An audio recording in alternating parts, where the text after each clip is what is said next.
ভিতরে জীবন যৌবনের খোদা রয়েছে, তো তাদের কোনো বিবাহের বন্ধন দান করেনি। আমি প্রথম মানুষ যারে বানিয়েছিলাম তার নাম হলো আদম সফিউল্লাহ। কি নাম? তার নাম হলো আদম সফিউল্লাহ। জান্নাতুল মা নামের একটা জান্নাত আছে সপ্তম আসমানের উপরে। আল্লাহ পাক পৃথিবী থেকে মাটি কালেকশন করে ফেরেশতাদের মাধ্যম দিয়ে, আমি ওদিকে লম্বা আলোচনা করব না, সংক্ষেপ যেটা বলতে চাইছি, এই আজরাইল নামের ফেরেশতা যে বর্তমানে প্রাণ নাশের দায়িত্ব পেয়েছে আল্লাহর কাছ থেকে, এই আজরাইলকে আল্লাহ পাক রব্বুল আলামিন সব সৃষ্টির প্রাণ নাশের দায়িত্ব দিয়েছেন। এরই হাত বরাবর পৃথিবী থেকে মাটি নিয়ে যে আল্লাহর কাছে পৌঁছে দেওয়া হয়েছিল। জিবরিল আমিনের মারফত একটা বডি বানানো হয়েছিল মাটি দিয়ে। কি বানানো হয়েছিল? একটা বডি। আমরা বাংলা ভাষায়, সাধু ভাষায় যারে প্রতিমা বলি, কি বলি? আরো সাধারণ চলিত ভাষায় ঠাকুর বলি, ঠিক কিনা? হাত, মুখ, নাক, চাক, চোখ, কান, হাত, পা, অঙ্গ প্রত্যঙ্গ, নাক টাক যা কিছু লাগা সব দিয়ে বানালেন। তাফসীরের কিতাবে এসেছে এই বডিটা দৈর্ঘ্যে ছিল 60 হাত। ক হাত? 60 হাত। আচ্ছা, 60 হাত বডি একটা প্রতিমা বানাতে গেলে কাদা কম লাগবে তো নাকি? কথা বলেন, কাদা কম লাগবে না বেশি লাগবে? বেশি লাগবে। তাফসীরের কিতাবে এসেছে আজরাইল পৃথিবীতে একটা খামসা মেরেছিলেন মাটি নিয়ে যাওয়ার জন্য। কি মেরেছিল? খামসা। আমরা মাঝে মাঝে মারি না? খামসা মারি, কিছু হাতের মুঠার ভিতরে নিয়ে আমরা সেগুলো নিয়ে সন্তুষ্ট হতে চাই, খুশি হতে চাই, এই জন্য একটা খামসা মেরেছিলেন। ওর এক খামসার ভিতরে কাদা ধরেছিল 40 মণ। কমন 40 মণ। তাহলে আমাদের থেকে ওর খামসাটা ছোট তো নাকি? আমরা যদি একটা খামসা মারি তো ক কেজি কাদা উঠবে? 500-700, তার বেশি উঠবে না। তাহলে আজরাইলের খামসাটা কত এরিয়া একবার চিন্তা করেন। একটা খামসা মেরে কাদা উঠিয়েছে, কাদার ওজন হয়েছে 40 মণ। এই 40 মণ কাদা দিয়ে একটা স্ট্রাকচার প্রতিমা বানিয়েছিলেন। এই প্রতিমাটা বানিয়ে জান্নাতুল মাওয়ার ভিতরে সইয়ে রাখা হয়েছিল। আল্লাহ পাক রব্বুল আলামিন প্রতিমা কমপ্লিট হয়ে যাওয়ার পরে একটু কোন শব্দ ব্যবহার করে হযরত জিবরিল আমিনের মারফত তার দেহের ভিতরে প্রাণ সঞ্চার করেছিলেন। জোরে বলুন সুবহানাল্লাহ। প্রতিমাদের দেহের ভিতরে কোনো প্রাণ থাকে না, এই জন্য খাবার দিলে তারা খেতে পারে না, কোনো কথা বললে তারা শুনে তার দাম দিতে পারে না, কোনো খাবার রেখে গেলে তারা নিজেরাও, কোনো শত্রু এসে যদি খাবার দখল করতে চায় বারণও করতে পারে না, ঠিক কিনা? একটা মাছি গায়ে বসলে তাড়িয়েও দিতে পারে না। একটা জিনিসের অভাব তাদের দেহের ভিতরে, সেই জিনিসটির নাম হলো প্রাণ। কি নাম? আরবিতে এর বলা হয় রূহ। কি নাম বলা হয়? রূহ। এই রূহ বা প্রাণ তার দেহের ভিতরে ছিল না, তাই অচল হয়ে জান্নাতের ভিতরে পড়েছিল।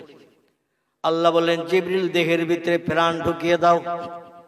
মাথার দিক থেকে গালের ভিতর দিয়ে জিবরিল একটা প্রাণ আলমে আরওয়াহ থেকে কালেকশন করে নিয়ে সমস্ত পৃথিবীর সব মানুষের প্রাণ আল্লাহ আলমে আরওয়াহ সেট করে রেখে দিয়েছেন। যখন যার যেদিন পৃথিবীতে আসার প্রয়োজন হয়, আল্লাহ পাক আলমে আরওয়াহ থেকে ফেরেশতা জিবরিলের মাধ্যম দিয়ে মায়ের রেহেমের থলিতে ঢুকিয়ে দেয়। জোরে বলুন একটু সুবহানাল্লাহ।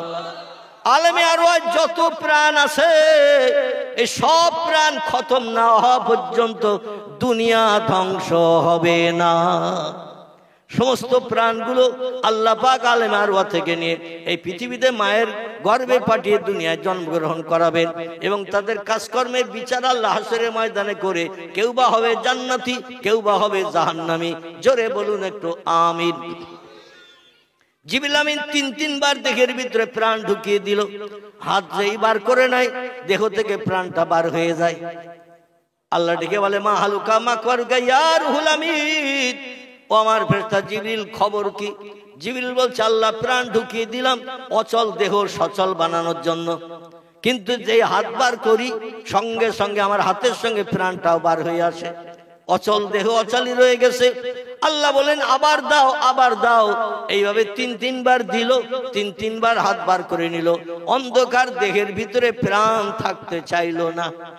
আমাদের দেহের ভিতরটা আলোওয়ালা না অন্ধকার? আমাদের দেহের ভিতরটা হলো অন্ধকার। অন্ধকার দেহের ভিতরে আমাদের প্রাণ থাকতে চায় না। হযরত আদমের দেহের ভিতরে প্রাণ থাকতে চাইলো না, এই জন্য হাত যেইবার করে নাই প্রাণ বেরিয়ে যায়। আল্লাহ বলেন, খবর কি? বলেন, আল্লাহ খবর ভালো না। বলে ভালো না, কি খবর? বলে দেহ সচল হলো না, এখনো অচল হয়ে পড়ে আছে। আর আল্লাহ বলেন এক কাজ করো, মা তারাইলা সামা, যেখানে তুমি দাঁড়িয়ে আছো ওইখান থেকে উপরের দিকে তাকাও। জিবরিল আমিন জান্নাতুল মাওয়া থেকে উপরের দিকে তাকালেন। তাকানোর পর আল্লাহ বলছেন মা তারা ইয়া রুহুল আমিন, এ আমার সেরা ফেরেশতা জিবরিল, কিছু কি দেখতে পাচ্ছ?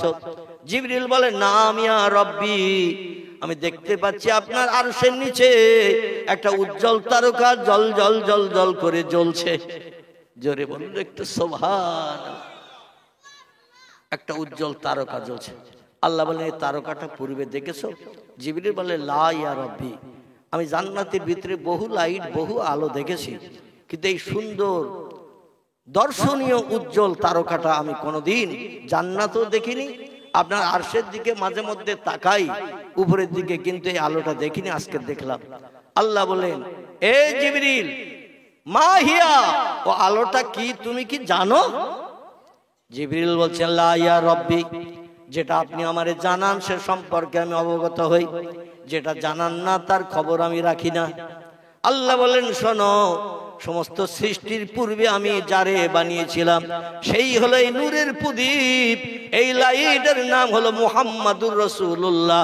জোরে বলুন একটু সুবহানাল্লাহ, আর একটু জোরে বলুন সুবহানাল্লাহ। আল্লাহ কোরআনে তত্ত্ব কোট করে দিয়েছেন, কদ জাআকুম মিনাল্লাহি নূরু ওয়া কিতাবুম মুবিন। আল্লাহ বলেন বিশ্ববাসী তোমাদের কল্যাণের জন্য, উপকারের জন্য, বিপদে মুসিবতে নিষ্কৃতির জন্য, সুখে বসবাসের জন্য আমি দুটি নেয়ামত অনুদান গিফট তোমাদের জন্য পৃথিবীতে পাঠিয়েছি।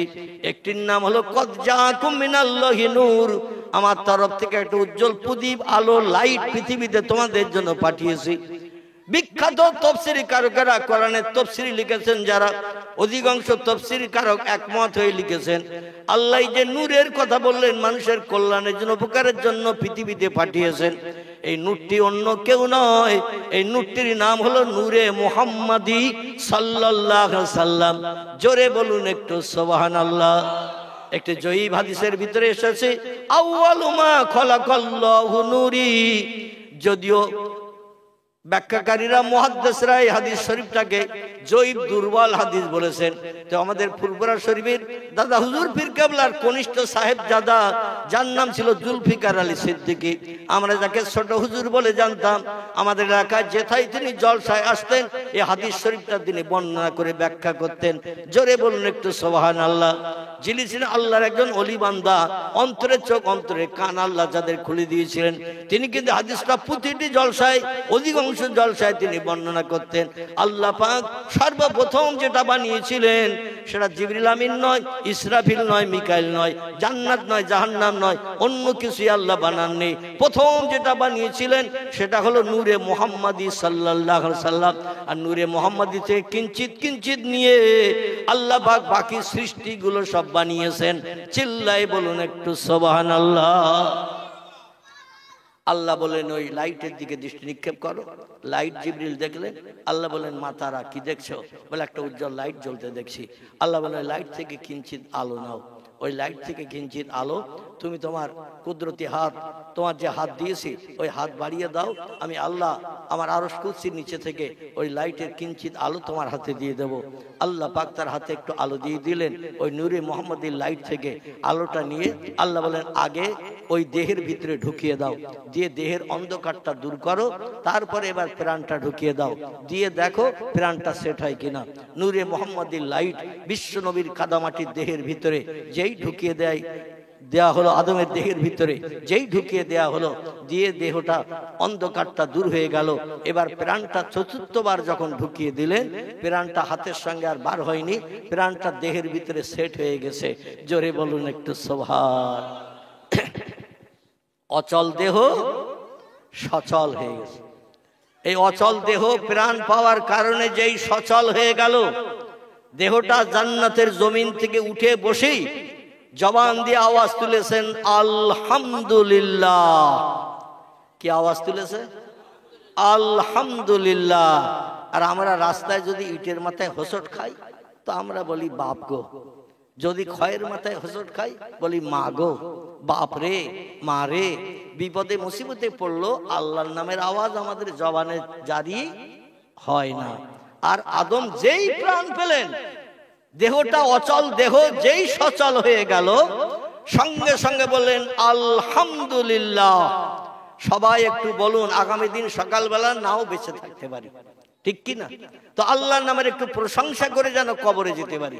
সবাই একটু গলা ছেড়ে বলুন আলহামদুলিল্লাহ। শব্দটি আরবি ভাষা, এর বাংলা অর্থ হলো সমস্ত তারিফ, প্রশংসা, কৃতজ্ঞতা আমি শ্রদ্ধাঞ্জলি জানাই তার জন্য যিনি সব সৃষ্টিকে বানিয়েছেন। জোরে বলুন একটু সুবহানাল্লাহ। সেই আল্লাহর নামে শুকরিয়া করছি। শব্দটির বাংলা অর্থ হলো এই। আল্লাহর নামের এই তসবিহ যখন পড়লেন আদম সফিউল্লাহ, আল্লাহ খুশিতে এত বাগবাগ হয়ে গেলেন, কোটি কোটি ফেরেশতাদের ডেকে বললেন আমার আদমকে সামনে রেখে সেজদা করো।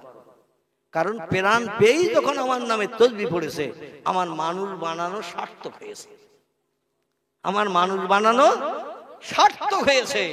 এই জন্য তোমরা আমার সৃষ্টির সেরা সৃষ্টি যে মানুষ আমি বানানোর চিন্তা নিয়েছিলাম, আর তোমরা বলেছিলে কলু ইয়াসফিকুদ দিমা ওয়া নাহনু নুসাব্বিহু বিহামদিকা ওয়া নুকাদ্দিসু লাক। ফেরেশতারা বলেছিল আল্লাহ জিন জাতিদের আগে আগুন দিয়ে বানিয়েছিলেন, পৃথিবীতে পাঠিয়েছেন, ওরা মারামারি, কাটাকাটি, অশান্তি, ব্যভিচারী, পরের অর্থ আত্মসাৎ, একে অপরের প্রেরণাস, এইগুলো পৃথিবীতে করে ওরা অশান্তি বাঁধিয়েছে।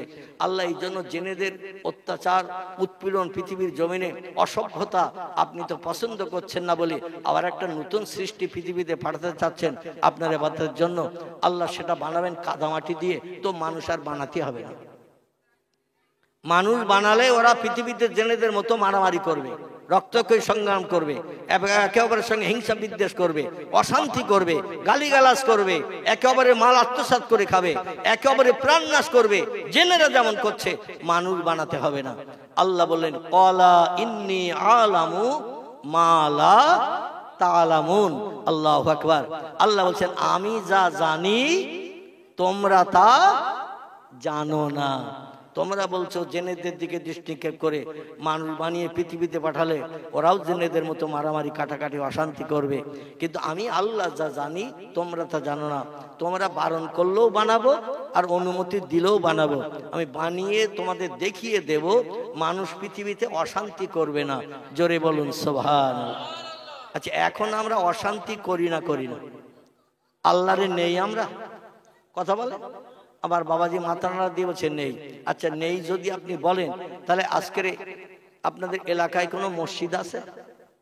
এলাকায় নেই, কিন্তু আপনারা কি মসজিদ নেই বলে নামাজ পড়েন না, এরকম আছেন নাকি?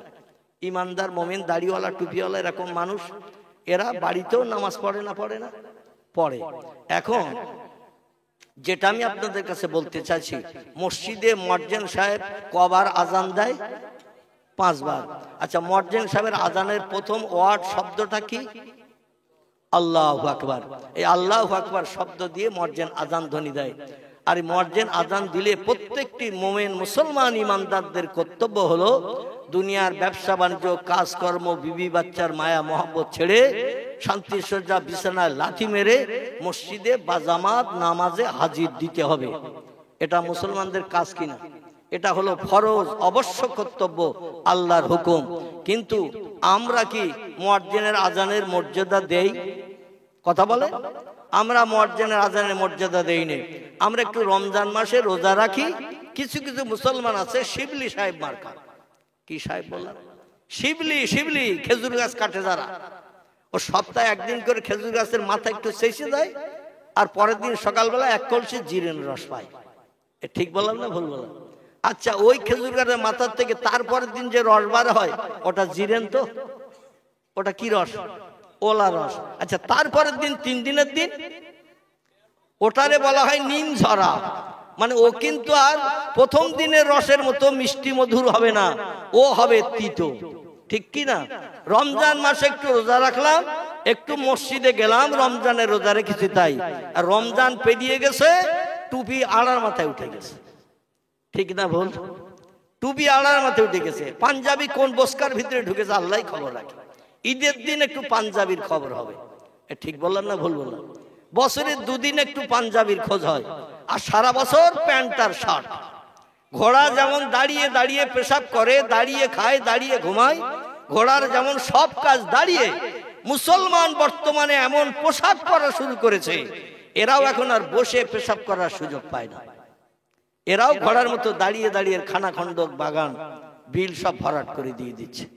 জোরে বলুন একটু নাউজুবিল্লাহ, জোরে বলুন নাউজুবিল্লাহ। আল্লাহ নবী সাল্লাল্লাহু আলাইহি সাল্লাম বলছেন, মান আহাব্বা সুন্নতি ফাকাত আহাব্বানি ওমান আহাব্বানি কানা মাই ফিল জান্নাহ। জোরে বলুন একটু আল্লাহু আকবার।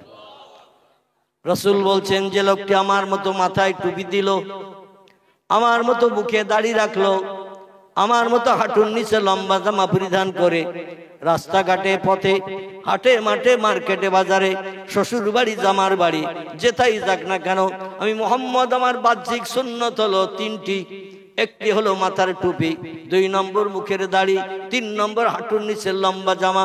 এই বাহ্যিক সুন্নত তিনটি যে লোকটি ভালোবেসে আমার সুন্নতকে পছন্দ করে দেহের সঙ্গে অ্যাডজাস্ট করে নিল, কানা মাই ফিল জান্নাহ, আমি আর সেই লোকটি আল্লাহর বেহেশতের ভিতরে এক জায়গায় বসে বসে সুখ ভোগ করব। নারায়ে তাকবীর। টুপি মাথায় দেওয়া ভালো না খারাপ? ভালো। মুখে দাড়ি রাখা ভালো না খারাপ?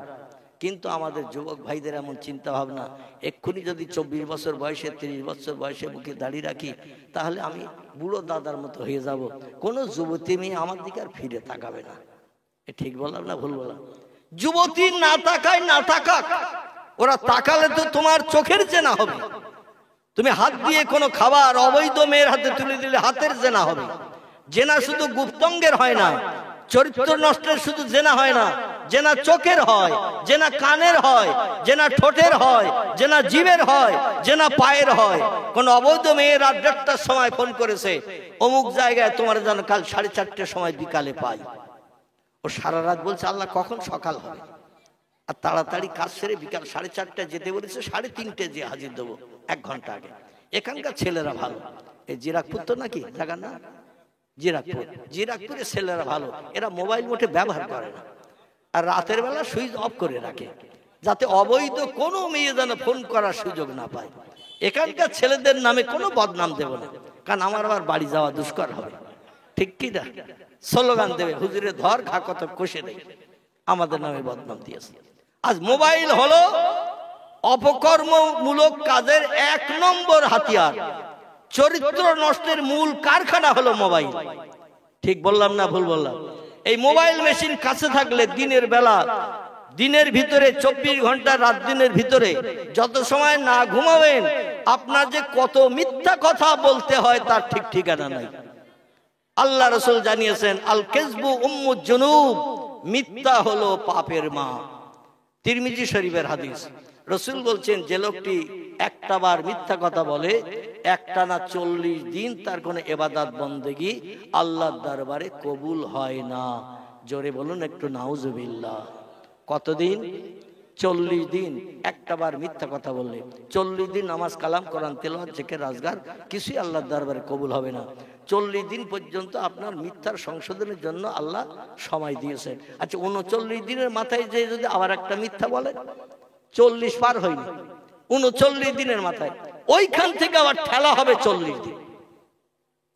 এইভাবে ঠেলতে ঠেলতে দেখা যাবে জীবনের কোন নামাজ, কোন ওয়াজ নসিহত, কোন কলেমা শরীফের জিকির, তাসবিহ, তাহলিল, সুবহানাল্লাহ, আলহামদুলিল্লাহ, লা ইলাহা ইল্লাল্লাহর জিকির আল্লাহর দরবারে কবুল হয়নি। জবান নোংরা করেছি তাই। মিথ্যা বলা মানে হলো জবান নোংরা করা। এই জবান নোংরা করলে নোংরা জবানের কোনো তোহফা আল্লাহ গ্রহণ করবেন না। আমার ভাইরা, এই মোবাইল মেশিন হলো মানুষের চরিত্র নষ্টের একমাত্র মূল কারখানা হিসাবে আজ বিবেচিত হয়েছে। দেখবেন যাদের কাছে মোবাইল মেশিন থাকে, এরা কথায় কথায় প্রায় মিথ্যার আশ্রয় নেয়। বন্ধু ফোন করেছে, কোথায় আছিস? বলছে আমি এখন বসিরহাট মার্কেটে আছি। ও বাড়ি বোর সঙ্গে গল্প করতেছে, মানে টাকা পাবে বন্ধু তো টাকা সাথী আসবে, তো বাড়ি বোর সঙ্গে গল্প করতেছে। বলে কোথায় আসিস? বলছে আমি বসিরহাট মার্কেটে বাজার করতেছি। আবার ঘন্টা 1.5 পরে ফোন করেছে আরেক বন্ধু, বলে কোথায় আছিস? বলে আমার বাড়ি যেতে 3 দিন বাকি, আমি এখন শ্বশুর বাড়ি আছি, কিন্তু পাড়ায় কোনো জায়গায় কর্মব্যস্ত কাজে রয়েছে, কাজ করতেছে। আর বন্ধুর সঙ্গে ফোনে বলছে আমি এখন শ্বশুর বাড়ি আছি, বাড়ি যেতে 3 দিন বাকি। আচ্ছা, এরকম বলা হয় না হয় না? স্ত্রীর সঙ্গেও মিথ্যা কথা বলা হয়। কথায় আসো তো স্বামী এক অবৈধ নারীরে নিয়ে বসিরহাট মার্কেটের আশেপাশে কোথাও ফাংশন হচ্ছে, গান হচ্ছে, ভিডিও হচ্ছে, কিংবা কোনো কিছু অনুষ্ঠান হচ্ছে, সেইখানে এক অবৈধ মেয়ের নিয়ে ঘুরে বেড়াচ্ছে। স্ত্রী জিজ্ঞাসা করছে, রাত হয়ে গেছে 10:30 11টা, এখনো বাড়ি আসলে না? বলছে আমি আকবরের দোকানে ওখানে বসে আছি। কিন্তু আসে অবৈধ মেয়ের নিয়ে, যেখানে মেলা হচ্ছে, আনন্দ ফুর্তি হচ্ছে সেখানে। এরকমটা বলে না? বলে না? এই কথা বলেন, এরকমটা বলে। আর এই কথা বলার কারণে, মিথ্যার আশ্রয় নেওয়ার কারণে আজকের আমাদের আমল কালাম আল্লাহর দরবারে কিছুই কবুল হয় না। আল্লাহর কাছে কিছু চাইলেও আল্লাহ দেয় না। আমার ভাইরা খুব ভালো করে শুনবেন, আমি আর লম্বা আলোচনা আপনাদের এগিয়ে নিতে যাচ্ছে না, কারণ পিছনে একটি উদ্দেশ্য চিন্তা ভাবনা আছে আমার, সেদিকে আপনাদের নিয়ে যাব। প্রিয় নবী মুহাম্মদ রাসূলুল্লাহকে মক্কার মানুষ ডেকে বলল, মুহাম্মদ কিরকম তুমি সকল বিশ্ববাসীর শিক্ষক, টিচার, জ্ঞানী, তোমার একটু পরীক্ষা করব। রাসূল বললেন, নাম ইয়া জাদ্দি, ইয়া আম্মি, ইয়া আখি, ও আমার পাড়ার দাদারা, ও আমার পাড়ার চাচারা, ও আমার পাড়ার ভাইরা, আপনারা আমার যদি পরীক্ষা করতে চান পরীক্ষা করতে পারেন, কোনো আপত্তি নাই। জোরে বলুন সুবহানাল্লাহ। আবু জেহেল বলল, কি পরীক্ষা করব? আমি আগে প্রথম পরীক্ষা করি মুহাম্মদের জ্ঞানের দৌড় কতটা। আবু জেহেল বাড়ি থেকে, বাড়ির পাশাপাশি সব পাহাড়ি এলাকা, তো পাহাড়ের পাদদেশ থেকে নিচের থেকে কিছুটা কাকরের কুচি হাতের বুটার ভিতরে করে নিয়ে কাবার চাতালে এসেছে। আর দেশের 6,500 মতো বস্তির লোকজন তাদের ডাক দিয়েছে, মুহাম্মদের পরীক্ষা হবে, মুহাম্মদ একটা পরীক্ষায় ফেল করলে সারা জীবন ওইটা তুলে ধরে তারে দোষারোপ করবো। আর বললো, তোমার কথা শুনবো না, তুমি মিথ্যুক, আমাদের হাতে ছিল একরকম, তুমি বলেছো আর একরকম, এই জন্য তোমরা সবাই এসো। তো সব দেশবাসী এসে কাবার চাতালে হাজির। এইবার আবু জেহেল বাড়ি থেকে আসার সময় মুঠার ভিতরে করে গোটা 5-7 পাথরের কুচি নিয়ে এসেছে। এসে বলছে, ইয়া মুহাম্মদ ইবনে আব্দুল্লাহ, এ আব্দুল্লাহর বেটা মুহাম্মদ, আমার হাতের ভিতরে কি আছে না দেখে যদি বলতে পারো তাহলে বুঝবো তোমার জ্ঞান আছে, তোমার ব্রেন মগজে আল্লাহ স্রষ্টা জ্ঞান দিয়েছে, না দেখেও তুমি বলতে পারো। এই যে দুনিয়ার বই পড়ারও প্রয়োজন হবে না, স্রষ্টার তরফ থেকে তুমি সব তত্ত্ব পেয়ে যাবে। জোরে বলুন একটু সুবহান। রাসূল বললেন, চাচা কি হাতে করে নিয়ে এসেছেন? আমিও দেখি নাই, দেশের জনগণ কাবার চাতলে যারা আছে তারাও কেউ দেখে নাই। তো আপনার হাতের মুঠা খুলতে হবে না, ওই মুঠার ভিতরে যা নিয়ে এসেছেন, আমি মুহাম্মদ ব্যক্তিকে, নবী না সাধারণ মানুষ, আপনার হাতের মুঠার ভিতরের ওই পাথরের কুচি ওই জবান খুলে তত্ত্ব দিয়ে দেবে ইনশাআল্লাহ। জোরে বলুন একটু সুবহানাল্লাহ। আবু জেহেল মুখ কালো হয়ে গেছে, বলে, হায় রে, গোপনে কেউ দেখে নাই, আড়াল করে পাহাড়ের পাদদেশ থেকে গোটা কয়েক পাথরের কুচি মুঠার ভিতরে করে নিয়ে এসেছে, এলাকার কেউ জানে না, কেউ খবর রাখে না। আর মুহাম্মদ কি করে তত্ত্ব দেবে? আবার বলল, আপনার হাতের ভিতরে যে পাথরের কুচি আছে ওই জবান খুলে তত্ত্ব দেবে আমি কে? আল্লাহ নবী বললেন, ইয়া আইয়ুহাল হাজার, এ পাহাড়ের পাথরের কুচি, মানা, আমি কে একটু পরিচয় দাও। পাথরের কুচির আল্লাহ জবান খুলে দিয়ে দিলেন। পাথরের কুচি বলতে শুরু করলো, আনতা রাসূলুল্লাহ হে, আনতা নবী আল্লাহ হে, আনতা খাতামান নবিয়্যিন, লা শাক্কা ফিহি। জোরে বলুন একটু আল্লাহু আকবার। আল্লাহ রাসূল বলেন, মা সামেতা ইয়া আম্মি, ও চাচা, এখন হাতের মুঠা খোলো নাই, মুঠার ভিতর থেকে আওয়াজ জারি হয়ে গেছে, আওয়াজ চালু হয়ে গেছে। আর আমার সম্পর্কে আপনার মুঠার ভিতরে পাথরের কুচি কি তত্ত্ব দিয়েছেন? ও দেশবাসীরা, তোমরা কি সবাই শুনতে পেয়েছো? সবাই বলে, নাম ইয়া মুহাম্মদ ইবনে আব্দুল্লাহ, ও মক্কার অধিবাসী আব্দুল্লাহর বেটা। মুঠা এখনো খোলে নাই, মুঠার ভিতরে কি আছে আমরা দেখি নাই, তুমি অ্যাডভান্স তত্ত্ব দিয়েছো পাথরের কুচি। আর পাথরের কুচির আল্লাহ জবান খুলে দিয়ে, তোমার স্রষ্টা তার জবান খুলে দিয়ে আমাদের কাছে তত্ত্ব দিয়েছে, তুমি হলে আখিরি জমানার নবী, তুমি বেশক আল্লাহর রসুল, এ কথায় কোনো সন্দেহ নাই। রসুল বললেন, তাহলে আমি পয়গম্বর কিনা? ও চাচা বলেন। চাচা বলল, 3 দিন সময় দিতে হবে, এক্ষুনি তথ্য দেওয়া যাবে না। বিশ্ব নবী এক একদিন এক একটা তথ্য দিয়েছে, আর ওরা তথ্য শুনে হা হয়ে বাড়ি চলে গেছে, কলেমা পড়তে চায়নি। দাওয়াত দিয়েছিল মক্কা নগরীতে 13 বছর, ক বছর? 13 বছর।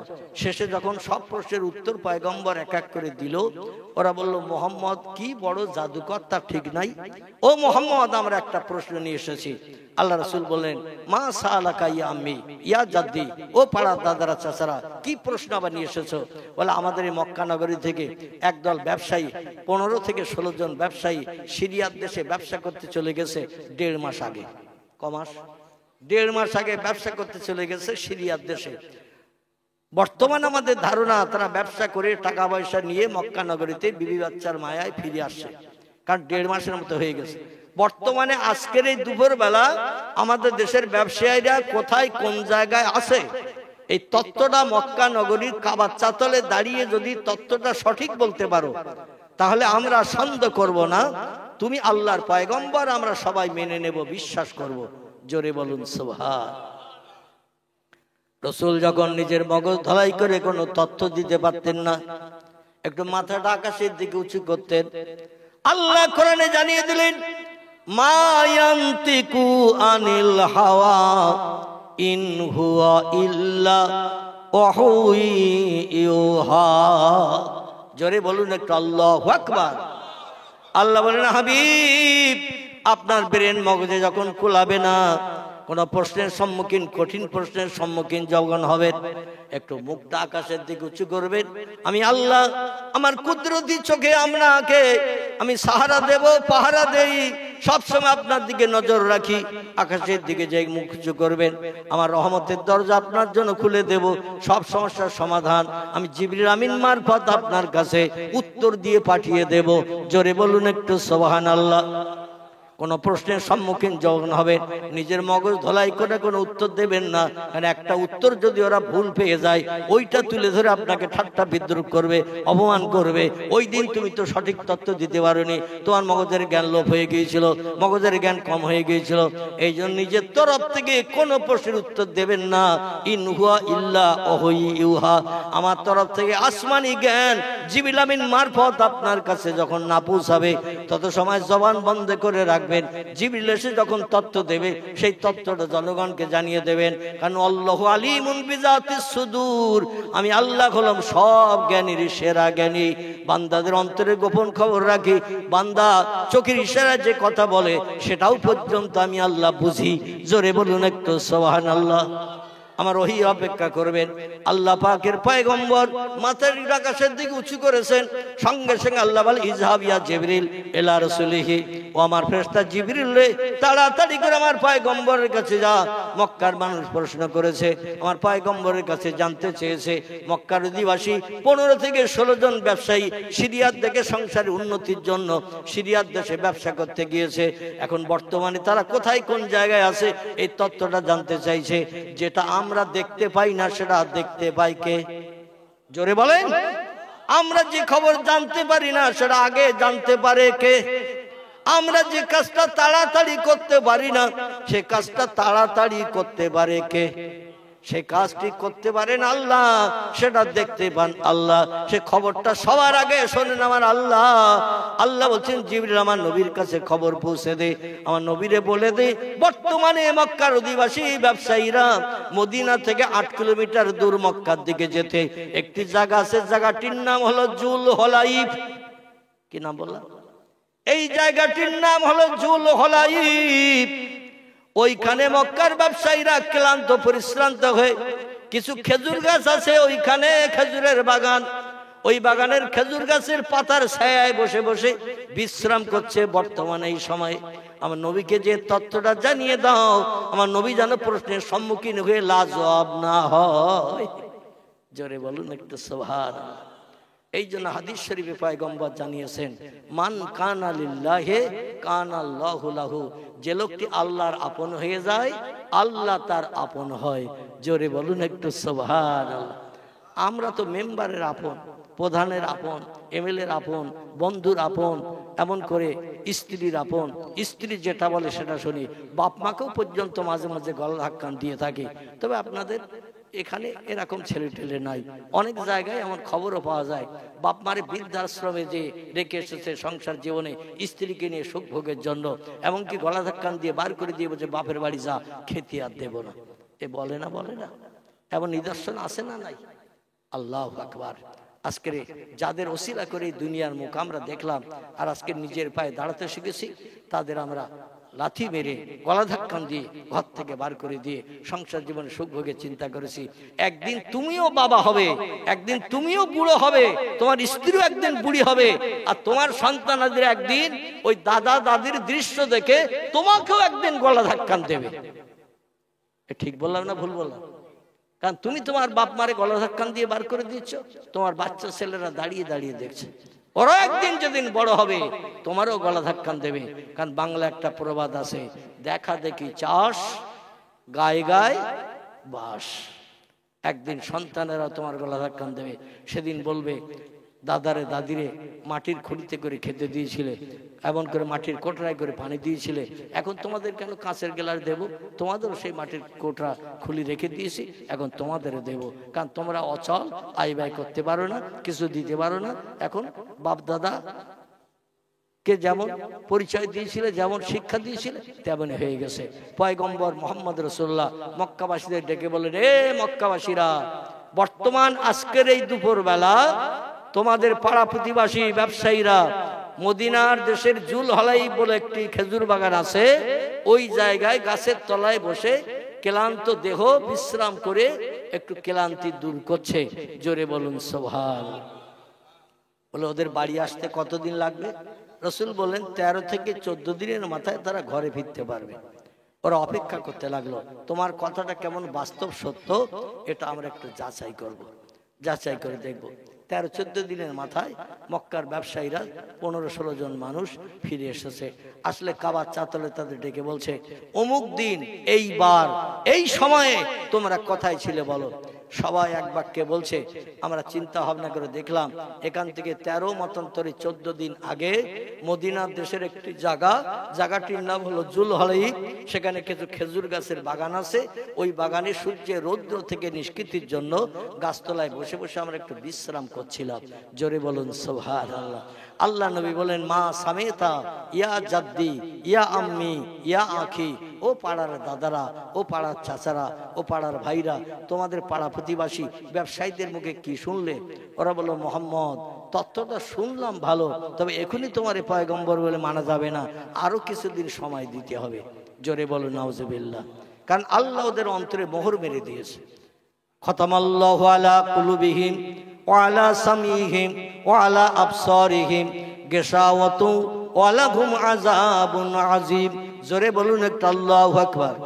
আল্লাহ বলছেন, যাদের অন্তরে মোহর মেরে দিয়েছি, চোখ দেওয়া সত্ত্বেও তারা চোখে ভালো জিনিস দেখবে না, কান দেওয়া সত্ত্বেও ভালো কথা শুনবে না, ইবলিস শয়তানের আদর্শের অনুকরণ করবে। হাজার চেষ্টা করো পয়গম্বর, ওরা কলেমার দাওয়াত গ্রহণ করবে না। কিন্তু ইউদলিলহু ফালা হাদিয়া লা, আমি আল্লাহ পাক যারে গোমরা বানাবো কেউ তারে হেদায়েত দিতে পারবে না। মাইয়াহদিকিল্লাহু ফালা মুদিল্লা লা, আমি আল্লাহ যারে হেদায়েত দেব কেউ তারে গোমরা বানিয়ে রাখতে পারবে না। হাজার চেষ্টা করলেও হবে না, কারণ হেদায়েত দেওয়ার দায়িত্ব আমি আল্লাহ, আমার হাতে। রাসূল বললেন, ও পাড়া প্রতিবাসীরা, তত্ত্ব সঠিক পেলে তাহলে আমার জ্ঞান আছে কি নাই? তোমরা কেউ জানো না যে সত্য তত্ত্বটা দিলাম। বলে, মোহাম্মদ তত্ত্ব দিয়েছো, আরো কত প্রশ্নের উত্তর তুমি দিয়েছো, গাছ কথা বলে দিয়েছো, জঙ্গলের চতুষ্পর্যন্ত হরিণ পর্যন্ত তোমার পায়ের কাছে সে মাথা নত করে কথা বলে তোমার পয়গম্বরের পরিচয় দিয়েছে। আল্লাহ নবীকে বললেন, মোহাম্মদ তুমি আমাদের প্রশ্নের উত্তর দিয়ে তুমি আমাদের লাজবাব করে দিয়েছো, মনোবাঞ্ছা পূর্ণ করেছো। এবার আমাদের মগজে জ্ঞান আছে কিনা? আমরা তৌরাত জানি, ইনজিল জানি, জব্বুর জানি, আমরা ইতিহাস জানি, আমরা ভূতত্ত্ববিদের ভূগোল জানি। ও মোহাম্মদ, আমরা সাহিত্য রচনা করতে পারি, কবিতা লিখতে পারি। এবার আমাদের জ্ঞান আছে কিনা? শুধু জ্ঞান তোমার নাই, আমাদেরও জ্ঞান আছে। এই জন্য তুমি আমাদের প্রশ্ন করো, আমরা উত্তর দিয়ে তোমারে জানাই। তোমার যেমন জ্ঞান আমাদেরও তেমন জ্ঞান। জ্ঞানে 50-50 সমান। তোমার যেমন ব্রেন মগজে জ্ঞান আছে, আমাদেরও ব্রেন মগজে কম জ্ঞান নাই, আমাদেরও জ্ঞান আছে। আমরা কয়েকটা প্রশ্ন করলাম, উত্তর দিলে তুমি সঠিক, এবার তুমি আমাদের প্রশ্ন করো, দেখো আমরা উত্তর দিতে পারি কিনা। রাসূল বললেন, ইয়া জাদ্দি ইয়া আম্মি ইয়া আখি, ও পাড়ার চাচারা, ও পাড়ার দাদারা, ও পাড়ার ভাইরা, আমি মুহাম্মদ, আমাকে প্রশ্ন করতে হবে তোমাদের জ্ঞানের দৌরাত্ম্য জানার জন্য। ওরা বলল, নাম ইয়া মুহাম্মদ ইবনে আব্দুল্লাহ, হ্যাঁ। ও আব্দুল্লাহর বেটা মুহাম্মদ, হ্যাঁ। আমাদের জ্ঞান আছে কিনা প্রশ্ন কর, উত্তর দিয়ে জানাবো। তোমার মগজে যেমন জ্ঞান আছে আমাদেরও তেমন জ্ঞান আছে। নবী বললেন, তাই যদি হয় তাহলে আগে একটা কথা জিজ্ঞাসাবাদ করি, ও পাড়ার দাদারা, চাচারা, ভাইরা, আমি প্রশ্ন সহজ করব না কঠিন করব? নবী বললেন, আমি তোমাদের কাছে প্রশ্ন সহজ করব না কঠিন করব? ওরা বললেন, মুহাম্মদ, এও তো এক কথা, তো হঠাৎ কঠিন প্রশ্ন করলে হয়তো আমরা বিভ্রান্ত হয়ে যাব। প্রথমে সহজ প্রশ্ন করো, উত্তর দিতে দিতে সরে যাবে, তখন আমাদের কাছে কঠিন প্রশ্ন করলে উত্তর দিতে সুবিধা হবে। নবী বললেন, তাহলে কঠিন প্রশ্ন করে তোমাদের লাজবাব করব না। আল্লাহ আমার মগজে কেমন জ্ঞান দান করেছেন, জ্ঞানের দৌরাত্ম্য বহার পরিচয়ের জন্য আমি একটা সহজ প্রশ্ন তোমাদের কাছে করি। ওরা বলল, নাম ইয়া মুহাম্মদ ইবনে আব্দুল্লাহ, ইয়া ইবনি মুহাম্মদ, ও ভাই মুহাম্মদ, হ্যাঁ। করো দেখে, তুমি প্রশ্ন করো। নবী বললেন, বলো, পৃথিবীতে ডিম আগে হয়েছে না মুরগি আগে হয়েছে? ছোট্ট একটা বাচ্চা বলছে মুরগি, ও আবার বলছে ডিম আগে।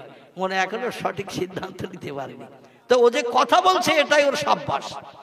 আপনারা তো চুপ করে বসে আছেন, বললে হয়তো হুজুর ভুল ধরবে, এই জন্য মগজে উত্তর থাকলেও আপনারা কথা বলতে চাচ্ছেন না। মক্কাবাসীরা বলল, মুহাম্মদ, ডিম আগে হয়েছে। নবী বললেন, ডিম হতে গেলে তো মুরগির ডিম পাড়তে হয়, মুরগি যদি ডিম না পাড়ে তাহলে ডিমটা পাবে কোথায়? ওরা তখন বলছে, ঘুরিয়ে বলছে, মুহাম্মদ, মুরগি আগে হয়েছে। আল্লাহ নবী বললেন, মুরগি হতে গেলে তো ডিমের থেকে বাচ্চা হতে হয়। ঠিক না ভুল? রাসূল যখন দ্বিতীয় প্রশ্ন করেছে, সব লাজবাব। মক্কাবাসীরা বলে, মুহাম্মদ, উত্তর দিতে পারলাম না, একটু উত্তর দিলে তুমি ঘুরিয়ে ধরছো, আর ঘুরিয়ে ধরলে আমাদের মগজ খালি হয়ে যাচ্ছে। ও মুহাম্মদ, তুমি সেরা জ্ঞানী, এবার তুমি বলো, ডিম আগে হয়েছে না মুরগি আগে হয়েছে? নবী বললেন, আমার আল্লাহ যেটা আগে বানিয়েছেন সেটা হয়েছেন, এ খবর আমাদের নাই। তোমরা যে স্রষ্টা মানো না, লাতজ্জা হবল দেবল মান্নাত, বিভিন্ন মাটির তৈরি পাথরের তৈরি প্রতিমার সেজদা করো, উপাসনা করো, স্রষ্টা বলে মান্যতা দাও। আমি স্রষ্টা মানি একজনকে, তিনি হলেন লা ইলাহা ইল্লাল্লাহ, নেই কোন স্রষ্টা, নেই কোন প্রভু, এক আল্লাহ ছাড়া। সে আল্লাহ পাক যেটা আগে বানিয়েছেন, সব সৃষ্টি বানিয়েছেন তিনি, যেটা আগে তিনি বানিয়েছেন সেটাই হয়েছেন। এ খবর পৃথিবীর মানুষকে জানানো হয় নাই। আল্লাহ বলছেন, এমন কিছু তত্ত্ব আমার নিজের হাতে রেখে দিয়েছি, সবগুলো বান্দাদের কিয়ামত পর্যন্ত জানতে দেব না। সবগুলো জেনে নিলে বান্দারা আমারে আর নেবে না, আমারে আর নেবে না। কবে কোন দিন পশ্চিম দিকে সূর্যোদয় হবে, কোন বিজ্ঞান, কোন দর্শন, কোন ইঞ্জিনিয়ার, কোন ডাক্তার, কোন মাস্টার, কোন ভূতত্ত্ববিদ, কোন ঐতিহাসিক আজ পর্যন্ত তথ্য দিতে পেরেছে যে অমুক বছরের এই মাসের এই তারিখে সূর্য পশ্চিম দিক থেকে উদয় হবে, পূর্ব দিকে অস্তমিত হতে যাবে, দুনিয়া ধ্বংস হবে। অনুফে খাওয়া ফিসুরে ফাইজাহুম মিনাল আজদাসে ইলা রাব্বিহিম ইয়ানসিলুন। জোরে বলুন একটা আল্লাহু আকবার। কোরআনের সূরা ইয়াসিনের ভিতরে আল্লাহ তথ্য কোট করে দিয়েছেন, যেদিন পশ্চিম দিক থেকে সূর্যোদয় হবে, আমার একজন ফেরেশতা আছে, নাম তার ইসরাফিল, তাকে তার সিংহায় দিয়ে আমি বসিয়ে রেখে দিয়েছি। হাজার হাজার লক্ষ লক্ষ বছর ধরে একটা সিংহা দিয়ে বসিয়ে রেখেছে। যেদিন বললো সিংহার এক মুখে ফু দে, ও সেদিন ফুৎকার করবে যখন ফু দেবে, আর এক মুখ দিয়ে সুপার সাইক্লোন, টর্নেডোর ঘূর্ণিঝড় পৃথিবীতে শুরু হয়ে যাবে। সেদিন 9টা ধানের চাল কটা হয় এটা গোনার সময় মানুষ পাবে না। আজ পর্যন্ত কোনো বিজ্ঞান বলতে পেরেছে কবে দুনিয়া ধ্বংস হবে? আচ্ছা, দুনিয়া কি এই যেরকম আছে এইরকম কি সারা জীবন থাকবে? বিজ্ঞানীরাও একমত, পৃথিবী ধ্বংস হবে, ধূলিসাৎ হবে। মাঝে মাঝে বিজ্ঞানীরা তথ্য দেয়, রিসার্চ করে এই পৃথিবীর জমিন থেকে গাড়ি সাইলেন্সার দিয়ে যে ধোঁয়া বার হচ্ছে, এই ধোঁয়াগুলো বেরিয়ে বেরিয়ে আকাশের কাছে দিয়ে জমাট বেঁধে বড় পুরু একটা চাই তৈরি হয়ে যাচ্ছে। আর এই চাই যেদিন দুনিয়ায় ভেঙে পড়বে ভারী হওয়ার কারণে, সেদিন দুনিয়া ওলটপালট হয়ে ধ্বংস হয়ে যাবে। অনেক বিজ্ঞানী আবার বলে 2012 সালের এই তারিখে দুনিয়া ধ্বংস হয়ে যাবে। এই বলেছিল না? মাঝে মাঝে বিজ্ঞানীরা তথ্য দেয়। আল্লাহ বলছেন আল্লাহু আলিমুন বিজাতিস সুদূর, যা তোমরা জানো না সে আমি জানি। আমার খবর নিয়ে তোমরা মাথা ঘামিয়ে পাগল হইও না। জোরে বলুন একটু সুবহানাল্লাহ। আমার ভাইরা, আমি আপনাদের কাছে বলতে চাইছি, এই জন্য কোরআনী জ্ঞান একটু নিতে হবে, কোরআনী জ্ঞান একটু শিক্ষা নিতে হবে। কোরআনী জ্ঞান যদি মগজে থাকে, কোরআনী জ্ঞান যদি শিক্ষা নিতে পারে, তাহলে ইবলিস শয়তান আমাদের ধোঁকা দিয়ে প্ররোচনা দিয়ে কুপথগামী করতে পারবে না, ঈমান নষ্ট করতে পারবে না। কবরে যাওয়ার পরে দুনিয়া হলো ক্ষণস্থায়ী, আর দুনিয়া জিফাতুন ও তলাবুহাল কেলাব। নবী বলছেন পৃথিবী হলো পচা গলা লাশ সদৃশ্য, আর এর আসক্তকারী হলো কুকুরের দল। কুকুর সে যে দুনিয়াদারিতে মরতে হয় না, দুনিয়া তুচ্ছ দুদিনের জিন্দেগি, লম্বা জিন্দেগি হলো পরকাল, যেখানে কোনোদিন মরণ হবে না। দুনিয়া হলো ক্ষণস্থায়ী, আজকের আশা আগামীতে থাকবে না। পরকাল হলো চিরস্থায়ী, যেখানে কোনদিন কোনো মরণের কোনো নাম নিশান নাই। জান্নাতীরা জান্নাতে যাবে, কোটি কোটি বছর সেখানে সুখ ভোগ করবে। জাহান্নামীরা জাহান্নামে যাবে, কোটি কোটি বছর দগ্ধ হবে।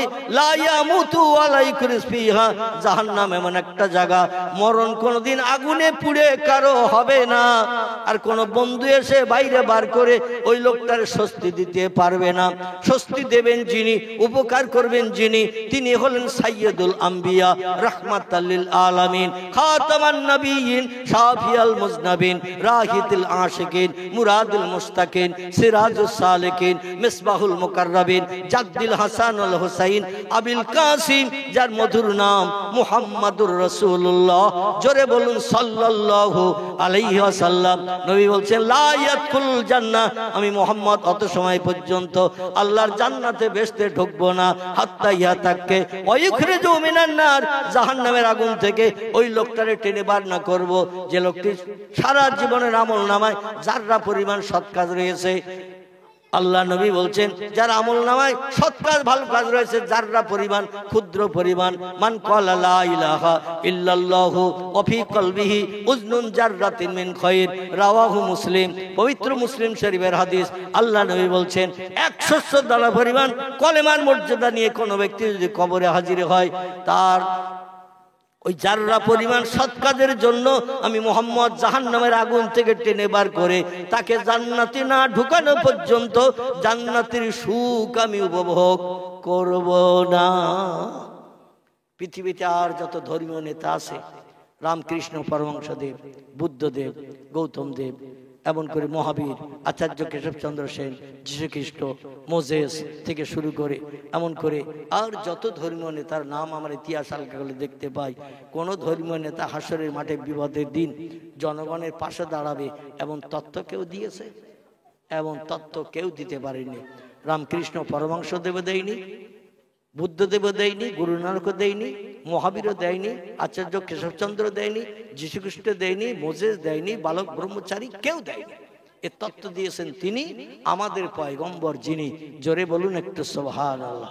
তাহলে এই পয়গম্বরের সঙ্গে একটু ভালোবাসা স্থাপন করার দরকার আছে না নাই? একটু ভালোবাসা স্থাপন করলে, তার সঙ্গে সম্পর্ক ভালো রাখলে বিপদের দিন তিনি আমাদের পাশে দাঁড়াবেন। আর আমরা যদি তার সঙ্গে সম্পর্ক দূরে রাখি, আমাদের কথা তিনি খেয়াল করবেন না।